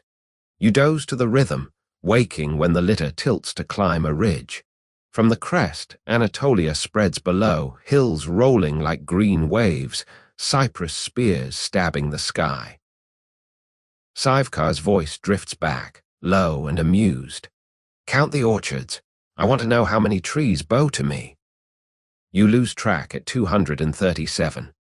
Night camps are small moving cities.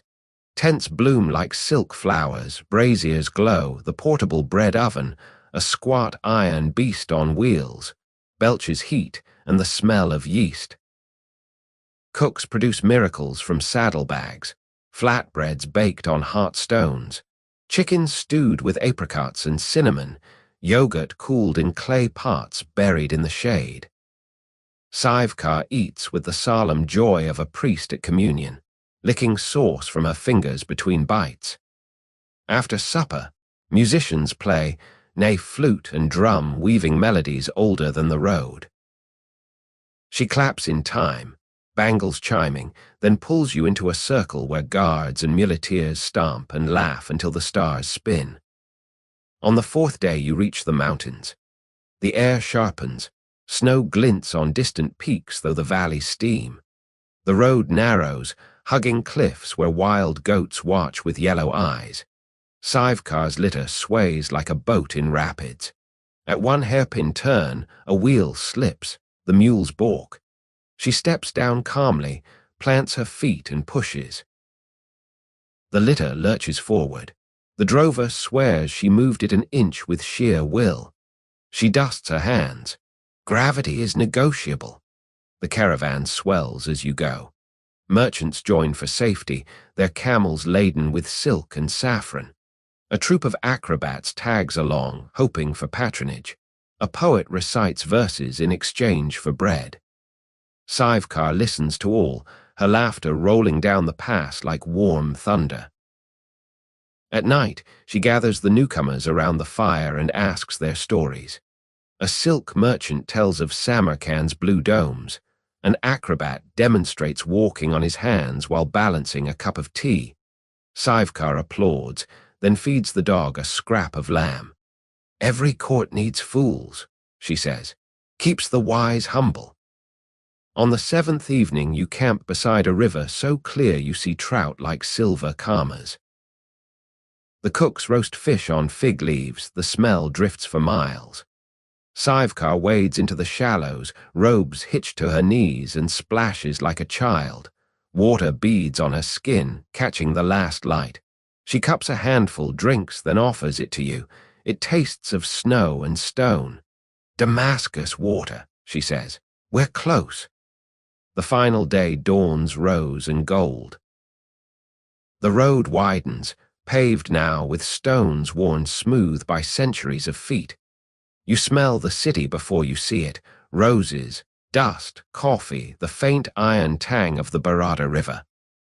Then the walls appear, ochre and immense, gates yawning like sleepy lions. A delegation waits, ulama in starched turbans, merchants glittering with gold thread, children waving palm fronds. Trumpets blare. The crowd parts as Sivekar's litter passes beneath the archway, crimson silk snapping in the hot wind. She steps down slowly, deliberately, letting the silence after the roar settle like dust. The current governor, a thin man named Mustafa with a beard like a well-kept hedge, kneels, forehead to the ground. "Vali Hanem," he says, voice trembling. "The city is yours." Sivekar surveys the square, the minarets, the sky baked white with heat. She lifts one hand, palm open. The gesture is lazy, almost sleepy, but the crowd hushes as if she has pulled a cork from the world's noise. "I accept," she says, and her voice carries to the back of the square, clear as a bell. "But first, bread and salt." Servants scurry. Within minutes, trays appear, warm flatbreads, bowls of coarse salt, olives black as midnight. Sivekar tears a piece of bread, dips it in salt, eats. The crowd watches, breathless. Then she offers the next piece to Mustafa. He takes it with both hands as if it were a relic. The spell breaks. The square erupts in cheers, laughter, the slap of hands on backs. Somewhere a drum begins to beat. Another joins. Soon the whole city is dancing in place. You are swept along in the tide, carried through streets narrow as veins, past shops spilling over with spices and silk, fountains where boys fill copper cups for anyone who asks. The governor's palace, now Sivekar's, waits at the city's heart, a fortress of pale stone with gardens terraced down to the river. The doors have been widened, you note with a private smile. Inside, the air is cool, scented with lemon and myrrh. Courtiers bow so low their beards sweep the tiles. Sivekar pauses in the central courtyard, where a fountain shaped like a lion spouts water into a pool of turquoise tile. She dips her fingers, flicks droplets into the sunlight. They fall like tiny stars. That night, the city throws itself a feast. Tables line the great square, lit by lanterns hung from mulberry trees. Platters appear as if by magic, whole lambs glazed with pomegranate molasses, pyramids of baklava dripping honey, bowls of yogurt swirled with sour cherry jam. Musicians play on every corner ouds, cannons, nay flutes weaving melodies older than the stones. Sivekar sits at the high table, the seal ring glinting on her thumb. She eats slowly, savoring, licking honey from her fingers between bites. The crowd watches, delighted as if her appetite is a blessing on the city itself. Later, when the moon is a thin silver blade and the lanterns burn low, she stands. The square quiets. "Tomorrow," she says, "we begin.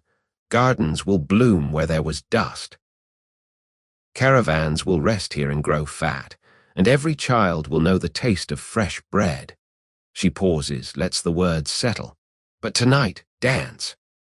The drums strike up again, wild and joyful. The square erupts.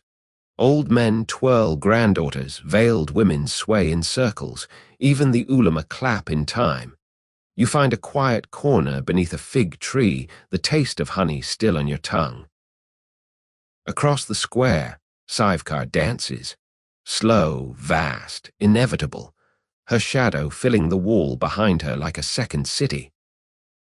The seal ring catches the lantern light, flashes once, twice. You think of the road behind you, of the river water in your cupped hands, of the way empires bend to accommodate a woman who has decided the world is large enough for her laughter.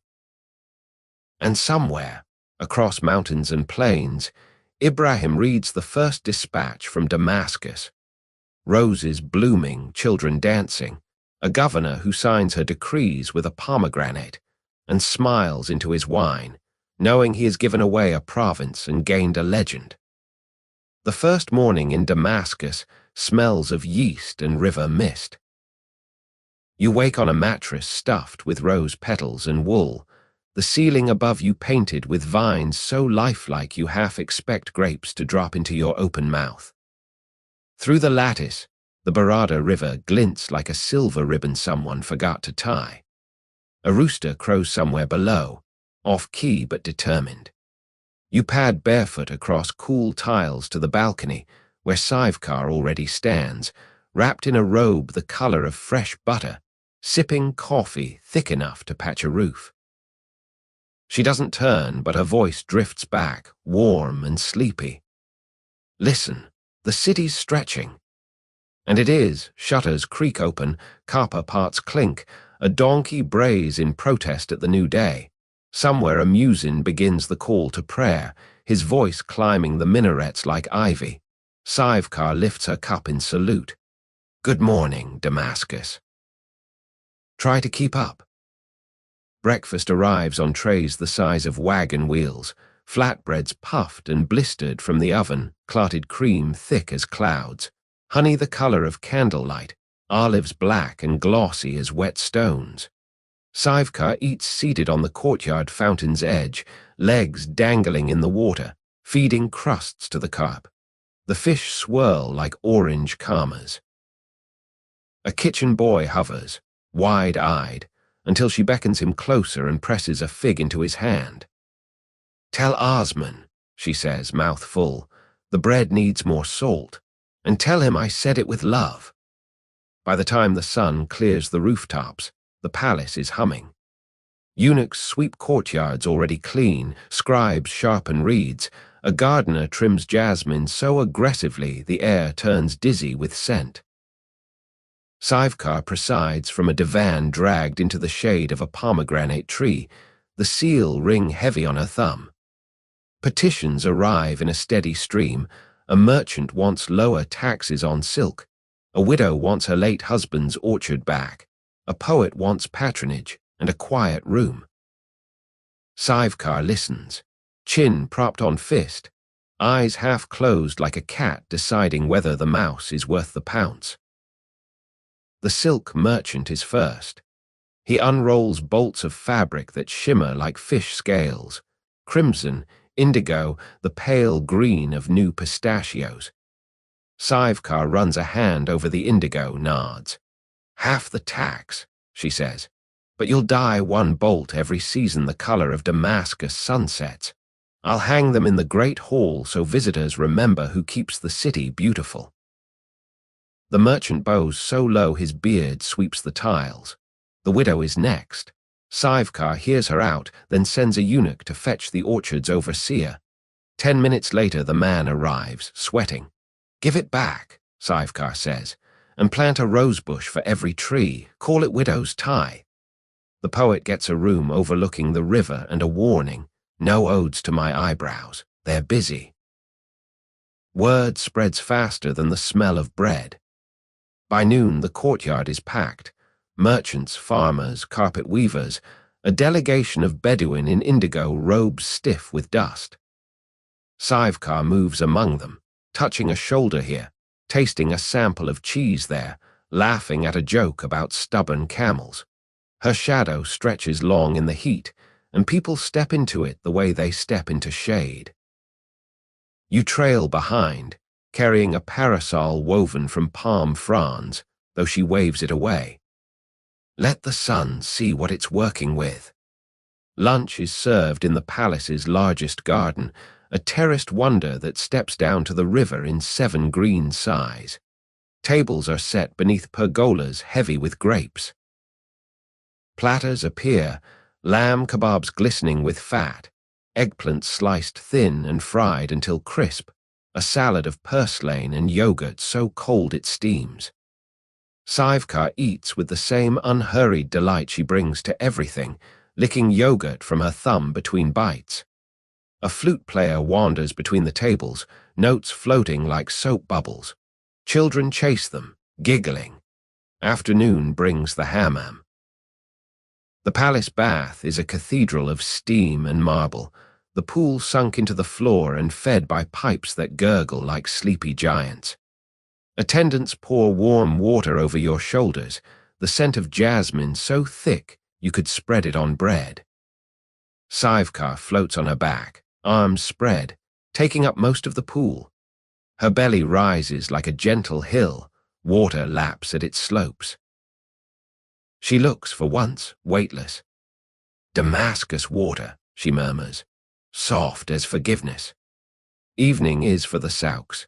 You slip out a side gate with only 2 guards and Zemfira, who has arrived by fast horse, hair still wind-tangled.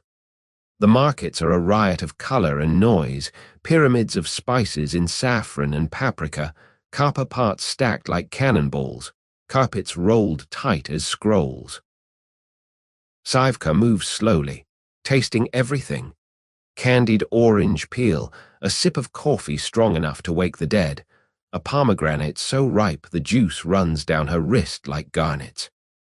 She buys nothing, but vendors press gifts into her hands, a scarf the color of sunrise, a tiny bottle of attar of roses, a carpet woven with a pattern of pomegranates so exact you could count the seeds. Night falls sudden and velvet. Lanterns bloom along the river, reflecting in the water like scattered coins. The palace throws open its gates for a feast in the great square. Tables stretch from fountain to fountain, lit by torches that smell of pine resin. Platters appear as if by magic, whole lambs glazed with pomegranate molasses, towers of pistachio baklava dripping honey, bowls of yogurt swirled with sour cherry jam. Musicians play on every corner, ouds, cannons, nay flutes weaving melodies older than the stones. Şivekar sits at the high table, the seal ring glinting on her thumb. She eats slowly, savoring, licking honey from her fingers between bites. The crowd watches, delighted, as if her appetite is a blessing on the city itself. Later, when the moon is a thin silver blade and the lanterns burn low, she stands. The square quiets. Tomorrow, she says, we begin. Gardens will bloom where there was dust. Caravans will rest here and grow fat, and every child will know the taste of fresh bread.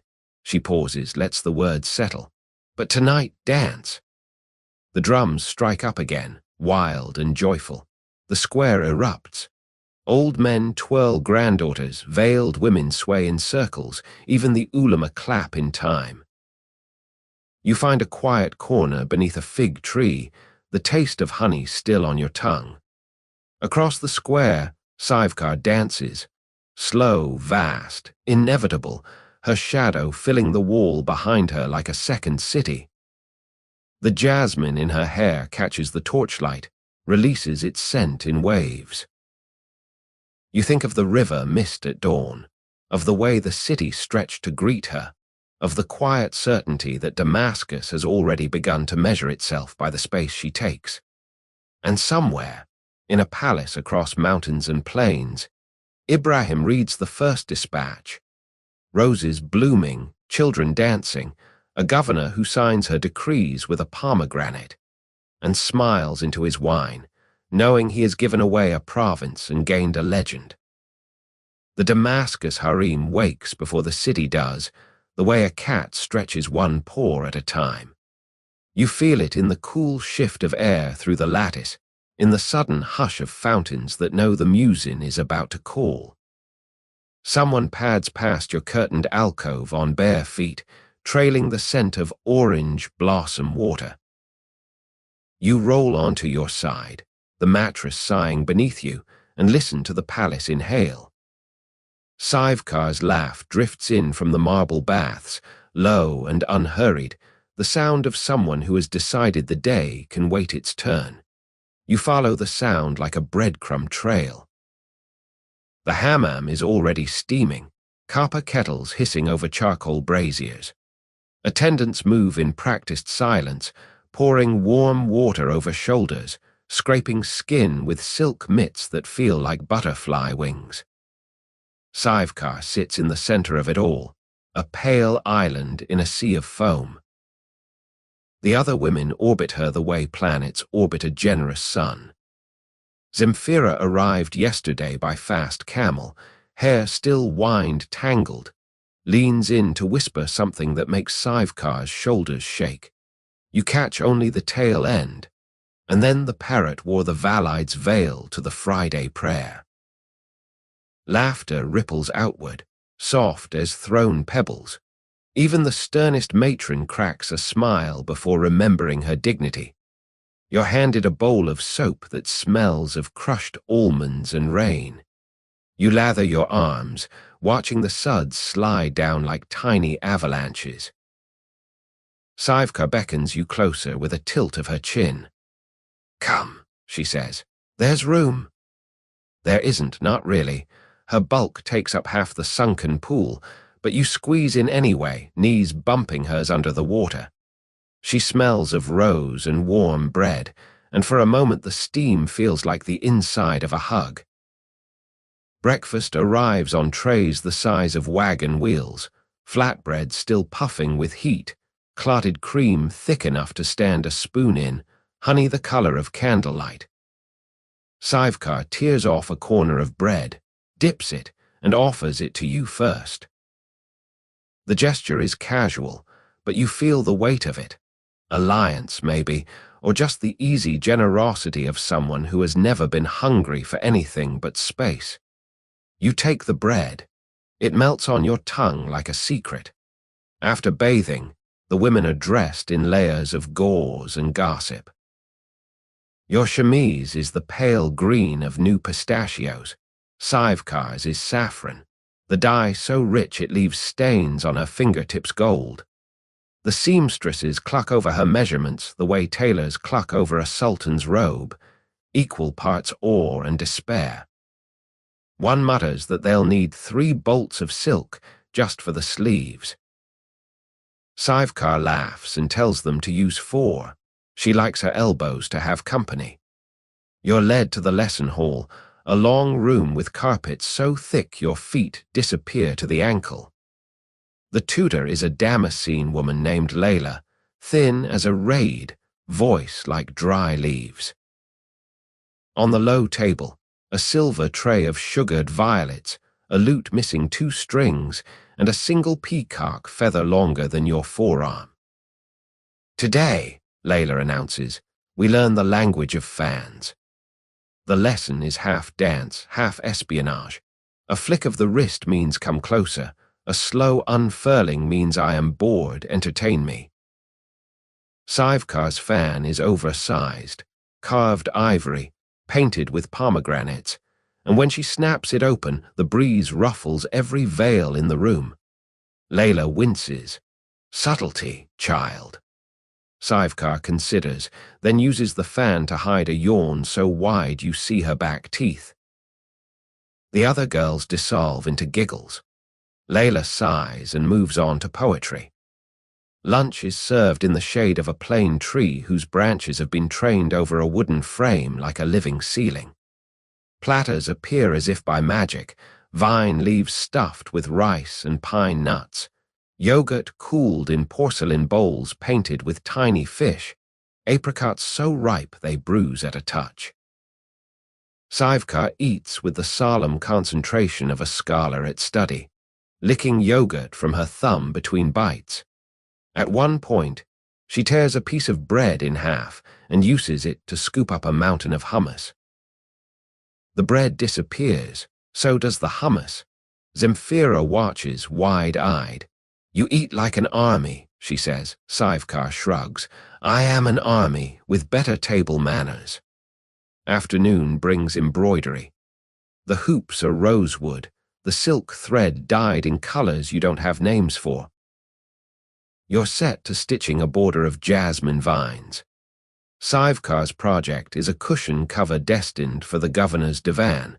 She chooses a pattern of interlocking pomegranates, each fruit plump as a promise. Her stitches are large, unapologetic, the needle flashing like a tiny sword. When Layla tuts at the scale, Şivekar shrugs. She'll want something she can see from across the room. Between stitches, gossip flows like syrup. You learn that the chief eunuch, a Syrian named Rami with a laugh like breaking glass, trades secrets for candied ginger. That the kitchen has a new pastry cook who makes kunafa so crisp it sings when you bite it. That letters from Istanbul arrive daily, sealed in green wax and smelling faintly of the Bosphorus. Şivekar listens more than she speaks, but when she does, the room quiets. She has a way of dropping a single observation. The river rose 3 fingers last night. That sends everyone into delighted chaos. Dusk paints the sky the color of bruised figs. The call to prayer drifts over the walls, mellow and inevitable. You're allowed into the gardens then, a maze of cypress and rosemary where lanterns haven't yet been lit. Fireflies blink like slow punctuation marks. Şivekar finds a bench wide enough for 2 barely and pats the space beside her. You sit. The wood creaks in protest, then settles. For a while, you just breathe. The air is thick with the smell of night-blooming Nicotiana, sweet and a little dizzying. Somewhere, a nightingale practices its one perfect phrase. Şivekar leans back, the bench groaning like an old friend. They think they're teaching me to be small, she says quietly. Fans, poetry, tiny stitches. As if I could fold myself into a thimble. She turns her head. In the half-light, her eyes are soft. But space is a habit. You take it, or it takes you. You don't know what to say, so you say nothing. Instead, you reach out and trace the pomegranate embroidered on her sleeve. The silk is cool under your fingertip. She covers your hand with hers. Warm, steady, the weight of a promise you haven't earned yet. Later, when the lanterns are lit, and the harem settles into its evening hush, you lie awake listening to the palace breathe around you. Somewhere down the corridor, Şivekar is learning the shape of her new world one laugh, one stitch, one stolen apricot at a time. And in Istanbul, Ibrahim turns a single saffron thread between his fingers, wondering how something so bright can belong to someone so vast. The night deepens. You drift, carried on the scent of jasmine, and the low, steady rhythm of a woman who has decided the world will stretch to fit her. The courier arrives at the hour when the palace lamps are trimmed low, and the Barada River sounds like a lullaby against the stones. You are half dreaming on a divan in the moonlit scriptorium, ink still drying on a list of tomorrow's petitions, when the clatter of hooves echoes up the courtyard. A eunuch appears, breathless. A cedar box no larger than a loaf clutched to his chest. The lid is carved with pomegranates. The lock is sealed in green wax that smells faintly of salt and cedar, the Bosphorus itself, carried across mountains. Şivekar is already there, barefoot in a robe the color of midnight, hair loose in a braid thick as a ship's rope. She breaks the seal with a thumbnail, lifts the lid, and the room fills with the scent of Istanbul, wet marble, coffee, the ghost of Ibrahim's oud perfume. Inside, a single scroll, heavy vellum rolled tight, and a smaller packet wrapped in cloth of gold. She unrolls the scroll first. The calligraphy is Ibrahim's own, bold, impatient, the letters leaning forward as if trying to reach her. My mountain, my moon, my hunger that will not be named. The palace is a shell without its pearl. I have widened every doorway and still the corridors echo. Write to me with your own hand. Tell me the roses in Damascus bow when you pass. Tell me the river forgets its banks at the sound of your laugh. Tell me you are well, and I will believe the world is round. She reads it aloud, voice soft, letting each word settle like snow on silk. When she reaches the end, she presses the parchment to her lips once, briefly, then tucks it into the pocket over her heart. The smaller packet contains a ring, gold, set with a ruby carved into the shape of a pomegranate seed. She slips it onto the finger beside the seal ring. It fits as if her hand was waiting. Dawn is still a rumor when she summons the scribe. You sit beside her on the scriptorium's low bench, a single lamp between you while she dictates. Her voice is steady, amused, warm as fresh bread. My lion, my lantern, my storm in a teacup, the roses do bow, but only because I bribe them with honey. The river keeps its banks I have measured. The city grows fat on laughter and kunafa. I have planted 1,000 bushes and named the reddest after you. They will bloom in spring and bleed perfume for a month. Come when they do, or I will send the petals to Istanbul in barrels. She pauses, considering. Add this, she tells the scribe. P.S. The cushions here are adequate, but none are wide enough for two. Remedy this. The scribes read scratches across the parchment, ink gleaming wet and black. Şivekar signs with a flourish, presses her seal into a blob of crimson wax. The pomegranate bites deep. She folds the letter, slides it into a sleeve of scented leather, ties it with a ribbon the color of sunrise. The courier leaves before the muezzin calls, hooves muffled in dust. You watch from the balcony as the river swallows the first light. Şivekar stands beside you, the ruby catching fire. Distance, she says, is just space with better stories. The letters become a tide. Every third day a rider arrives, sometimes at noon, sometimes at midnight, always with the cedar box. Ibrahim's notes grow shorter, more urgent. The Valide asks why I smile at breakfast. I tell her the honey is Armenian. Dreamed you ate the moon. Woke hungry. Send me the sound of your laugh in a bottle. I will uncork it at dusk. Şivekar answers in kind, her dictation sessions stretching late into the jasmine-scented nights. She describes the new rose garden. Rows of bushes heavy with buds, the soil so rich it stains your hands black. She tells of a festival where children danced with paper pomegranates on sticks. She includes pressed petals, a lock of hair, once a kunafa crisp enough to crack between his fingers across the miles. Each letter ends the same, the cushions are still too narrow. Between letters, the harem builds its own small world. Zemfira teaches the Damascene girls a Georgian dance that involves more hip than the ulama approve.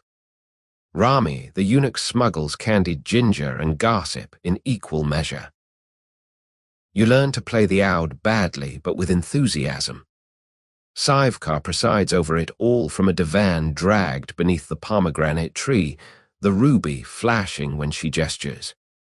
She rules lightly, taxes lowered here, a well dug there, a poet given a stipend and a warning about eyebrows. One evening a letter arrives different from the rest. The wax is plain red, the parchment coarse. Inside, a single line in a woman's hand. The Valide grows restless. She speaks of recalling you for your health. Burn this. Şivekar reads it twice, then feeds it to the lamp. The flame flares blue, then dies. She stares into the darkness a long moment. Health, she says at last, is a matter of perspective. She calls for fresh parchment. My heart, my horizon, tell the Valide my health blooms like the roses. Tell her Damascus air is thin. I need more of it. Tell her I have planted a forest and it has my name on every leaf. P.S. Widen the cushions or I will bring my own. The courier leaves at moonset. You watch the rider vanish into the dust, the ruby on Sivekar's finger a small red star. She stands at the balcony rail, the night wind lifting her hair. Love, she says quietly, is a caravan that never quite arrives. You keep walking to meet it. She turns, the robes swirling like dark water. Come, there's kunafa left, and the moon is almost full enough to eat. You follow her inside, the taste of honey and distance on your tongue, the palace around you breathing slow and steady, a vast lung learning to hold its breath until the next letter comes. The heat arrives in late summer like an uninvited guest who refuses to take off his boots. It pools in the courtyards, thick as syrup, and turns the marble floors into warm bread. You move through the palace in a haze of half-closed shutters and dripping fountains, your sandals slapping lazily against stone. The harem has settled into its own drowsy rhythm, lessons postponed until the sun drops, embroidery abandoned for iced sherbet, gossip traded in whispers beneath ceiling fans turned by sleepy eunuchs. Sivekar alone seems unbothered. She lounges in the shade of the pomegranate loggia, robes the color of wet sand, a bowl of chilled grapes balanced on her belly like a small green planet. Every so often she plucks one, bites it in half, and lets the juice run down her chin unapologetically. Heat, she declares, is just the world hugging you too hard. Lean into it. News from Istanbul arrives in fits and starts, carried by couriers who look half-melted by the time they reach the gates. The Valide's letters are crisp, folded into perfect squares, sealed with black wax that smells of myrrh and menace. They speak of seasonal ailments, of the Sultan's delicate constitution, of the wisdom of returning to cooler climes. Sivekar reads them aloud to the harem at breakfast, voice light, then uses the parchment to fan herself. Cooler climes, she says, popping a grape. She means thinner air for thinner plots. Dilruba's name appears less and less. The Georgian beauty who once ruled the Istanbul harem with a laugh like breaking glass has been relegated to a distant palace on the Black Sea, ostensibly to oversee the hazelnut harvest. The official decree is polite. The unofficial gossip is delicious. Zemfira reports that Dilruba's parrot now swears only in Georgian and has developed a taste for olives. Sivekar laughs until the grapes roll off her belly. Hazelnuts, she says. The Valide has a sense of humor after all. The harem in Damascus grows. New girls arrive. Syrian roses with coal-lined eyes, a Circassian acrobat who can balance a teacup on her nose, a Tatar poetess whose verses make the ulama blush. They bring trunks of silk and stories, and Sivekar greets each with the same ritual, a cup of cold pomegranate juice, a tour of the rose gardens, and a warning. Space is currency here, she tells them. Spend it wisely. The girls nod, wide-eyed, and within a week are stitching pomegranates into their embroidery hoops. Afternoon siestas stretch long. You nap on a divan beneath a lattice that filters the light into golden coins. When you wake, the air is cooler, scented with jasmine, and the faint smoke of the bread ovens firing up for dinner. Sivekar is in the scriptorium, dictating to the scribe. Her latest letter to Ibrahim is short, playful, edged with steel. The Valide's hazelnuts will be fat this year. Send me a barrel. I'll plant them and grow a forest of rivals. The roses have outdone themselves, petals the color of your eyes at dawn. I pressed one between these pages. Smell it, and remember, distance is just space with better perfume. She seals it with the pomegranate ring, ties it with a ribbon dyed the exact shade of Damascus sunsets. The courier leaves at twilight, hooves muffled in dust. Evening brings the souks alive. Lanterns swing from awnings, casting pools of gold on cobblestones. Şivekar slips out disguised in a plain indigo robe, only the ruby on her finger betraying her. You follow with Zemfira and two guards who pretend to be carpet merchants. The markets are a riot of scent and sound, cardamom and coffee, the sizzle of lamb on skewers, the cry of a water seller whose brass cups clink like bells. Şivekar moves slowly, tasting everything: candied violets, a sip of tamarind sherbet, a skewer of chicken so spicy it makes her eyes water. She buys nothing, but vendors press gifts into her hands: a tiny bottle of attar of roses, a carpet woven with a pattern of interlocking moons, a string of worry beads carved from olive wood. Back at the palace, the great hall is transformed. Tables groan under platters of food, whole lambs glazed with pomegranate molasses, towers of pistachio baklava dripping honey, bowls of yogurt swirled with sour cherry jam. Musicians play on a dais, ouds, cannons, nay flutes weaving melodies older than the stones. Şivekar sits at the high table, the ruby catching torchlight. She eats slowly, savoring, licking honey from her fingers between bites. The harem watches, delighted as if her appetite is a blessing on the city itself. Later, when the moon is a thin silver blade and the lanterns burn low, she stands. The hall quiets. "Tomorrow," she says, "we plant more roses." 1,000 bushes along the river road. Let every caravan smell Damascus before they see it. She pauses, lets the words settle. "But tonight, dance."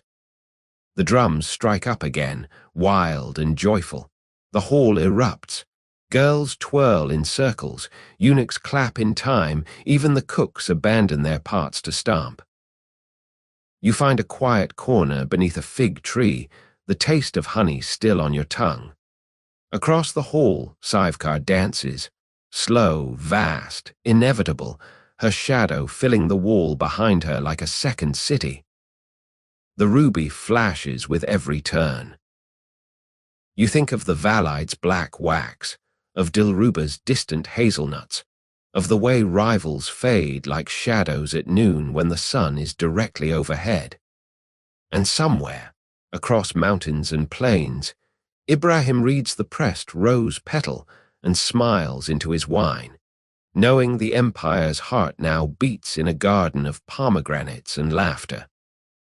The sky over Damascus is a deep indigo bowl, pricked with stars so bright they seem close enough to taste. You stand on the palace's highest terrace, the marble still warm from the day's sun, and feel the city breathe below. A low, steady hum of fountains, laughter, the distant clink of copper cups. Tonight the great square has been cleared of market stalls and swept clean. In their place, long tables stretch like rivers of linen, lit by 1,000 lanterns hung from mulberry trees and floating in the barada like tiny paper boats. Şivekar appears at the archway, framed by jasmine vines heavy with bloom. She wears a robe the color of midnight shot through with silver thread.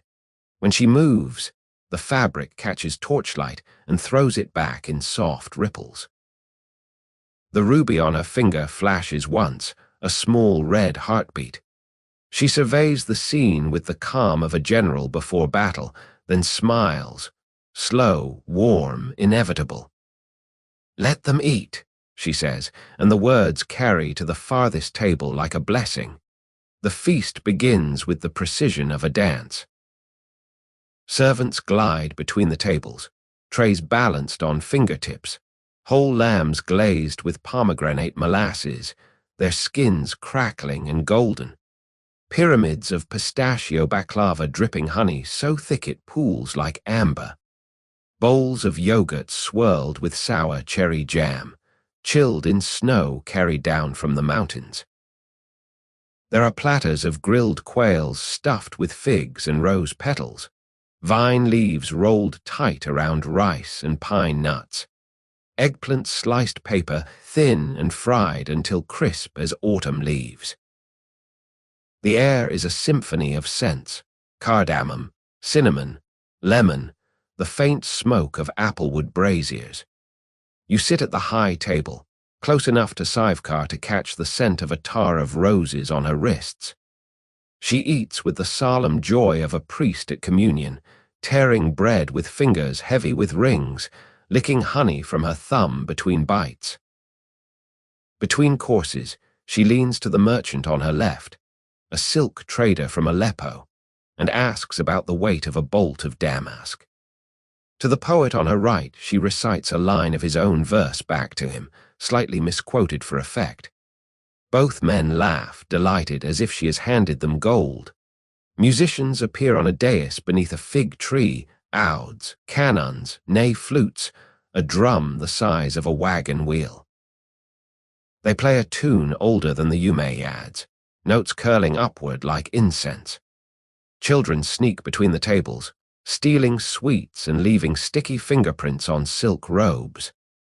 Şivekar catches one, a boy with a gap-toothed grin, and lifts him onto her lap. She feeds him a sugar rose petal.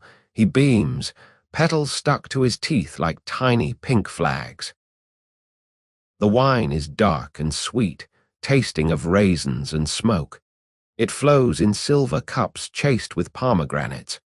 Şivekar drinks sparingly, but when she does, she closes her eyes as if listening to the grapes remember the sun. "Damascus vintage," she declares. "It sings." A cheer goes up. Cups are raised. Somewhere a drummer misses a beat and laughs at himself. Between courses, storytellers take the dais. One tells of a djinn who fell in love with a baker's wife and filled her ovens with gold every dawn. Another recites the tale of Layla and Majnun, voice rising and falling like the river. When he reaches the part where Majnun wastes away for love, Şivekar snorts. "He should have eaten more," she says loudly. "Love is easier on a full stomach." The square roars with laughter. Even the storyteller bows. Dessert is a parade, trays of lokum dusted with sugar so fine it floats like snow, hava threaded with saffron, sherbet served in cups carved from ice that melt into sweet puddles. Şivekar feeds a sugar rose to the gap-toothed boy, then to you, her fingers brushing your lips. The petal dissolves on your tongue like a secret. As the moon climbs, the lanterns dim to embers. The tables are pushed back. The square becomes a dance floor. Drums strike up a rhythm that makes your hips move without permission. Şivekar rises, slow and deliberate, and the crowd parts like water around a ship. She does not dance like the court girls, no delicate wrists or fluttering veils. She sways, vast and inevitable, the way a mountain sways in an earthquake. Her arms lift, heavy with silver bangles that chime like temple bells. The ruby flashes with every turn. People clap in time, stomping, laughing, children weaving between legs like minnows. You are pulled into the circle. Zemfira spins past, hair flying, eyes bright with wine. Rami the eunuch stamps in a circle, beard bouncing. Even the ulama sway, turbans askew. The drums build to a crescendo, then stop on a single beat. Silence falls, broken only by the river and a nightingale practicing its one perfect phrase. Şivekar stands in the center, breathing hard, cheeks flushed. She lifts one hand, palm open. The gesture is lazy, almost sleepy, but the square hushes as if she has pulled a cork from the world's noise. "Tomorrow," she says, voice carrying to the back of the crowd, "we work. Gardens, wells, bread for every child. But tonight," she pauses, lets the words settle. "Tonight we remember we are alive." The drums strike up again, wild and joyful. The square erupts. Old men twirl granddaughters, veiled women sway in circles. The gap-toothed boy dances on a table, sugar roses stuck to his cheeks. You spin until the stars blur, until the taste of honey and wine and smoke fills your mouth like a song. Later, when the lanterns are guttering and the moon is a thin silver blade, you find Şivekar on the palace steps, barefoot, robe unbelted, hair loose in the wind. She holds a cup of cold water, condensation beading on the silver. "Look," she says, nodding toward the square. The last dancers are shadows now, moving slow as smoke. Rivals rest. Cities dance. That's the trick. You sit beside her, the marble cool beneath you. The ruby on her finger catches the last light, flashes once, twice. Somewhere below, a child laughs in his sleep. The river keeps its steady song. And you, curled against the warm bulk of a woman who has turned appetite into empire, let the night settle over you like a blanket stitched from starlight and honey. The first cool breath of autumn slips through the palace lattices like a secret messenger. You wake to the scent of wood smoke and wet stone, the Barada River running lower and faster, its song a little sharper. Overnight, the jasmine has begun to fade. In its place, the heavier perfume of late roses and the faint iron tang of coming rain. You pad barefoot across the courtyard, sandals dangling from one hand, and find Şivekar already at the fountain, trailing her fingers in the water as if testing its temperature for dreams. She wears a robe the color of storm clouds, sleeves rolled high, the ruby on her finger catching the pale light. A cedar box waits on the marble rim, smaller than usual, sealed in plain red wax. She breaks it open without ceremony. Inside, a single sheet of parchment, folded once, and a pressed rose petal the exact shade of dried blood. Ibrahim's handwriting is hurried now, the letters leaning like trees in wind. The Bosphorus is cold without you. The Valide speaks of winter palaces and necessary consultations. Come before the first snow. Bring the taste of Damascus on your tongue. I have widened the cushions. She reads it silently, lips moving, then folds the parchment and tucks it into her sleeve.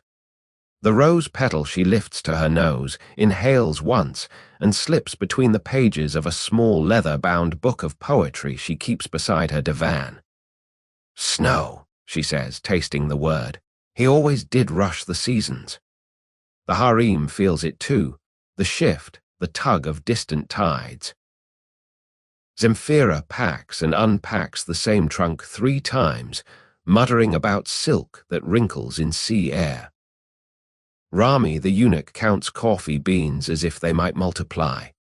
The girls stitch tiny pomegranates into the corners of handkerchiefs, a quiet talisman against homesickness. You catch them whispering in the hammam, voices echoing off marble. Will the Valide let her leave?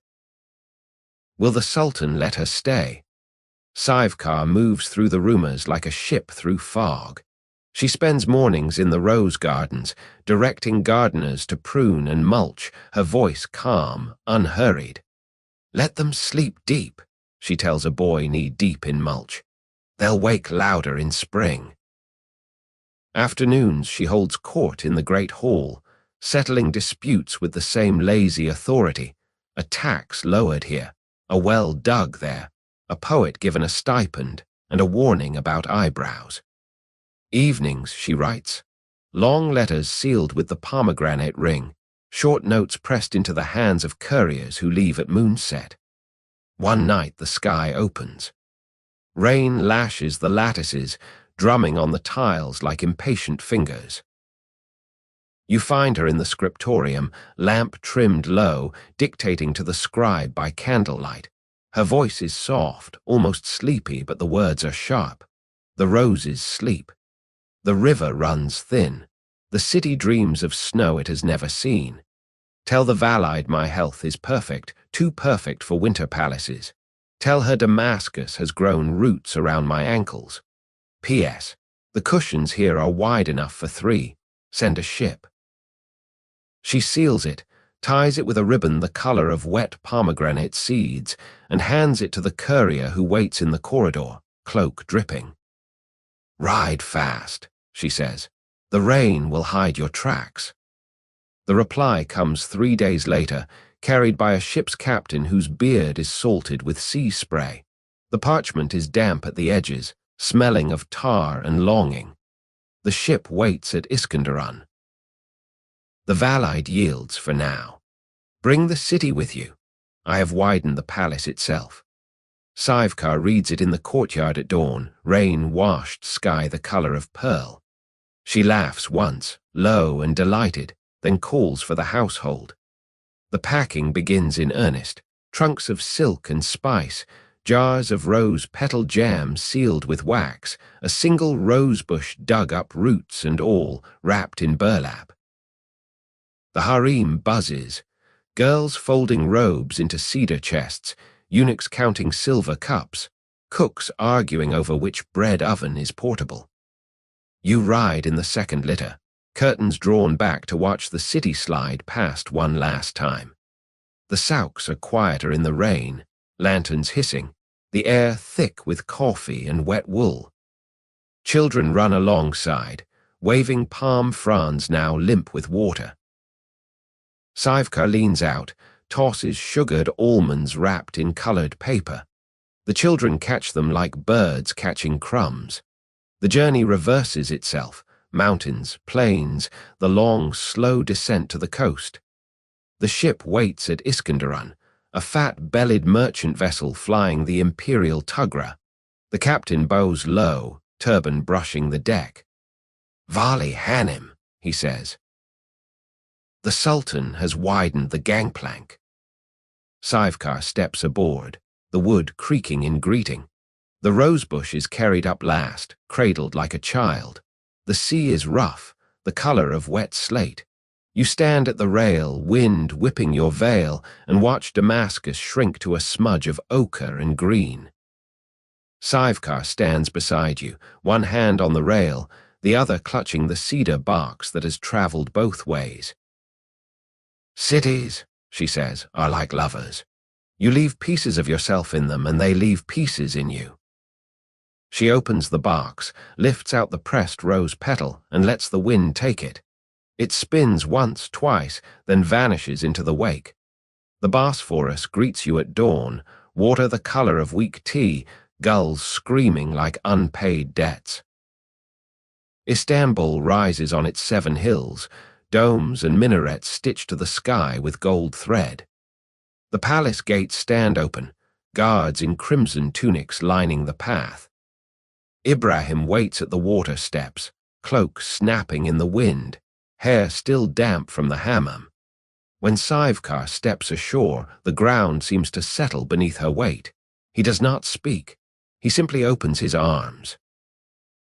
She walks into them, slow and deliberate, and the space between them closes like a book. You watch from the gangplank, the taste of salt and roses on your tongue, the ruby on her finger catching the first light of home. And somewhere behind you, the ship's captain unloads the rosebush, roots wrapped in Damascus earth, and plants it in the palace garden where it will bloom redder than blood and twice as stubborn. The gates of Topkapi yawn wide enough for a caravan of dreams. You step from the imperial barge onto marble polished by centuries of sandals and secrets, the Bosphorus lapping at the quay like a cat, asking to be let in. The air is sharp with salt and wood smoke. Somewhere a brazier hisses, sending up curls of applewood that smell of childhood winters.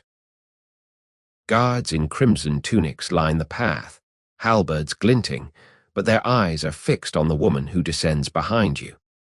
Sivekar moves slowly, deliberately, letting every footfall echo.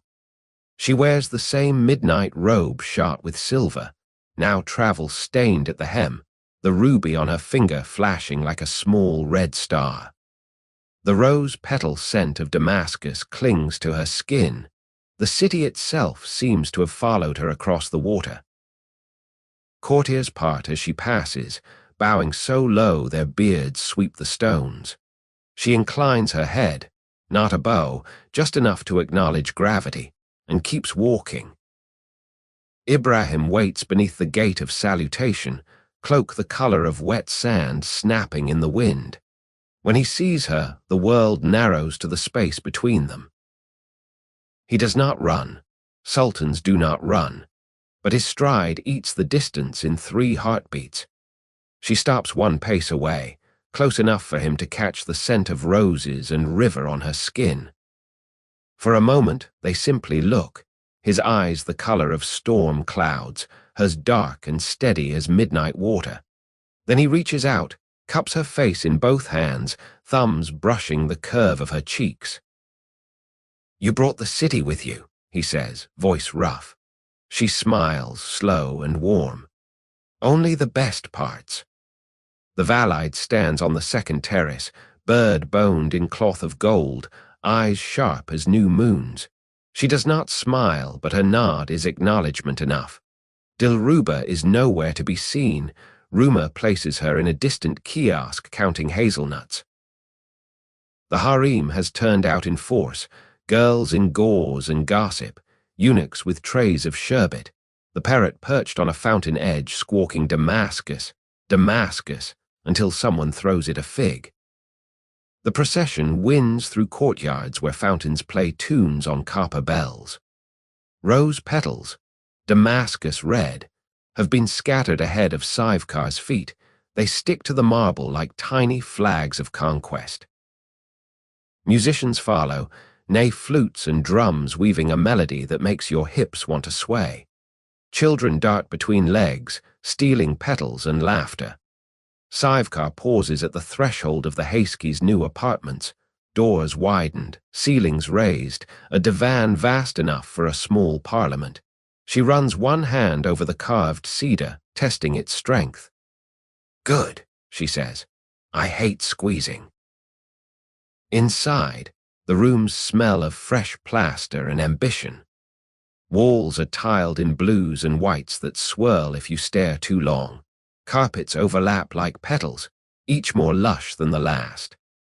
A fountain shaped like intertwined pomegranates trickles red wine into a pool ringed with floating violets.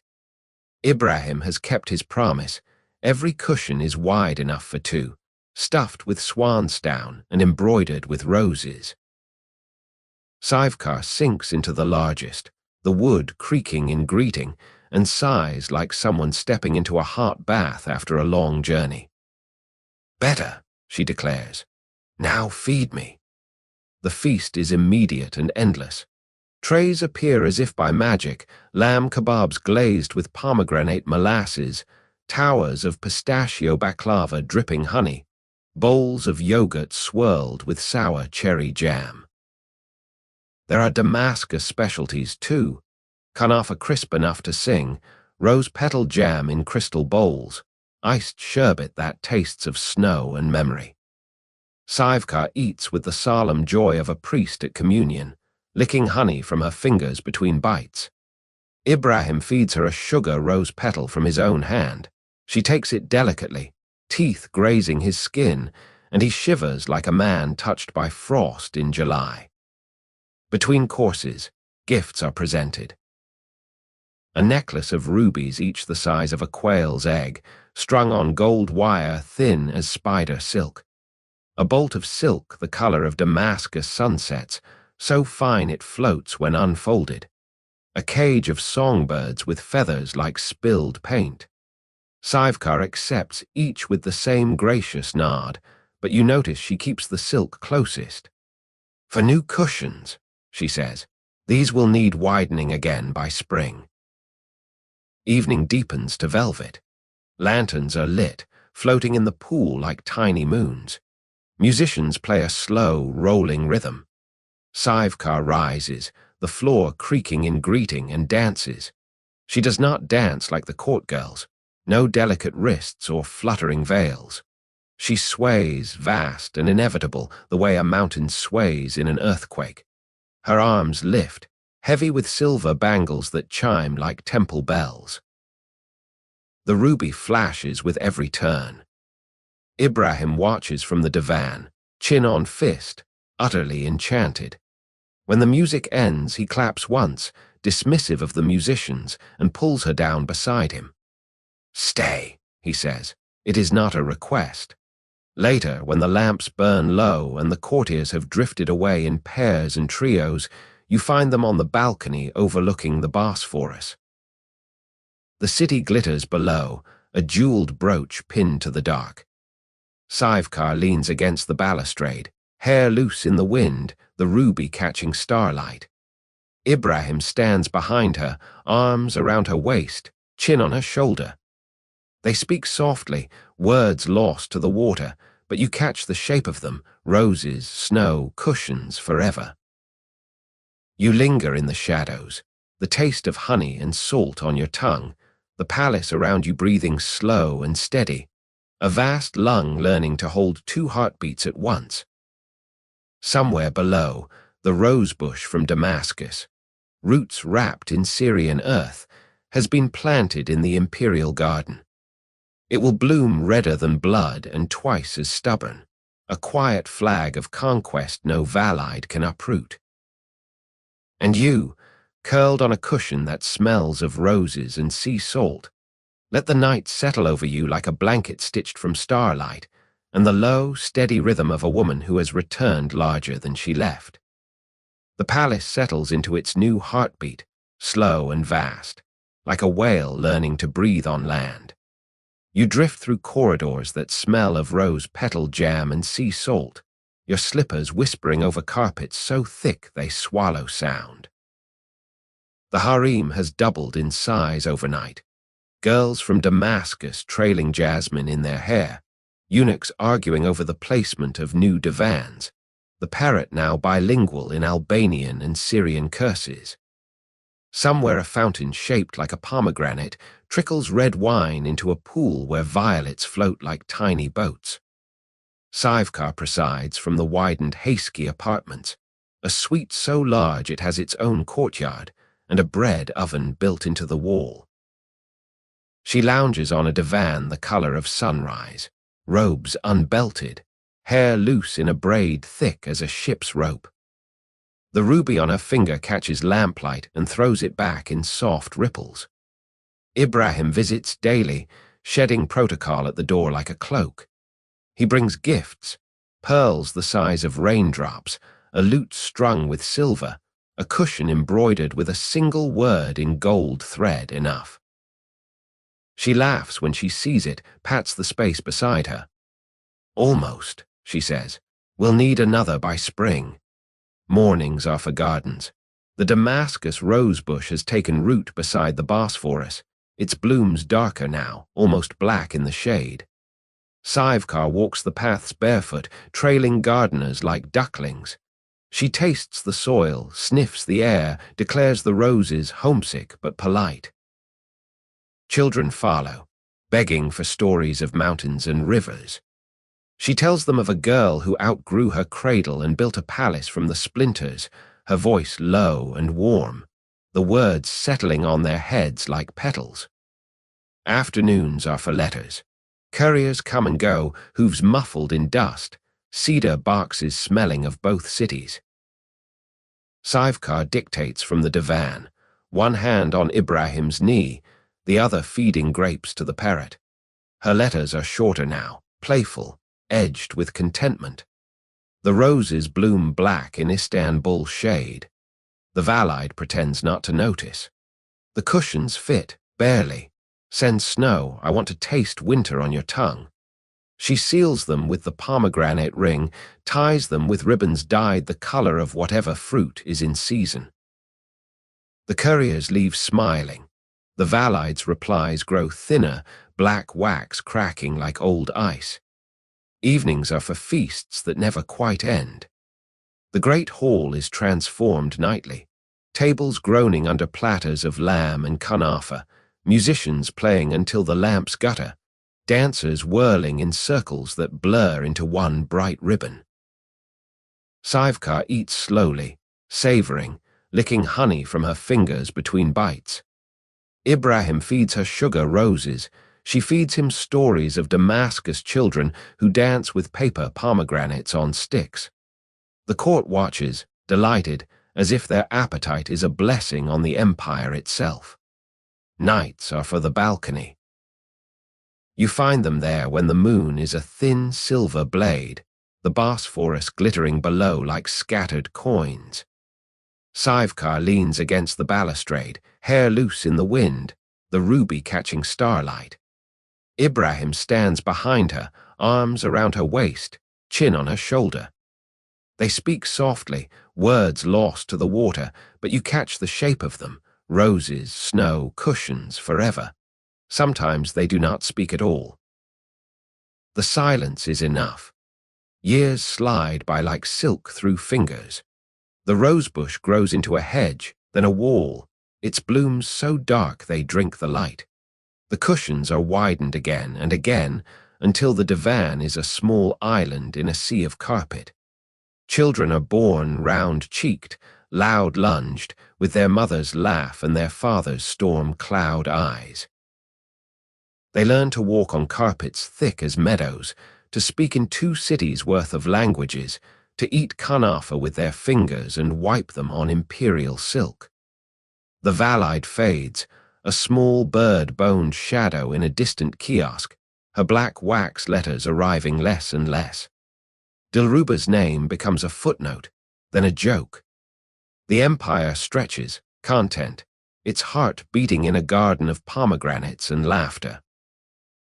And you, older now, hair threaded with silver, slippers worn soft, still drift through the corridors at twilight, following the scent of roses and warm bread. You find Şivekar in the scriptorium, dictating her memoirs to a scribe whose reed scratches like a sleepy cricket. Her voice is slower now, but the words are the same: space, appetite, love. She pauses when she sees you, pats the cushion beside her. "Sit," she says. "Tell me what the moon looks like tonight." You sit. The divan sighs. Outside, the Bosphorus keeps its steady song, the roses bloom black in the shade, and the empire, vast as it is, has learned to measure itself by the space one woman takes when she laughs. Each breath is slower now, heavier, like warm honey sliding down the inside of your chest. The palace lamps have dimmed to embers. The fountains murmur their oldest lullaby. You are safe here, tucked between cushions wide enough for empires, the scent of roses and sea salt still lingering on the air. There is nothing left to do tonight, no petition to hear, no courier to chase, no rival to outlaugh. Only the gentle rise and fall of your own breathing, matching the tide far below. Picture the candlelight fading, soft as a sigh. Picture the Bosphorus flowing under moonlight, silver and endless. Picture the roses, Damascus red, Istanbul black, closing their petals one by one, trusting the dark. Picture Şivekar's hand, warm and steady, resting on a cushion stitched with the word enough. Picture the stars gathering overhead, quiet witnesses to a story that has settled into legend. Let your shoulders drop. Let your thoughts drift like petals on still water. Let the night lean closer, wrapping you in velvet, and hush. You have journeyed far across mountains, rivers, centuries of silk and stone, and you have arrived exactly where you need to be here now, safe. The empire sleeps. The roses sleep. Even the parrot has finally learned the word for silence. Breathe in the scent of warm bread and distant snow. Breathe out the weight of the day. Breathe in the low, steady rhythm of a woman who filled the world with laughter. Breathe out and let the darkness take you gently, like a litter borne on the shoulders of dreams. You are safe. You are home. You are asleep. Sweet dreams.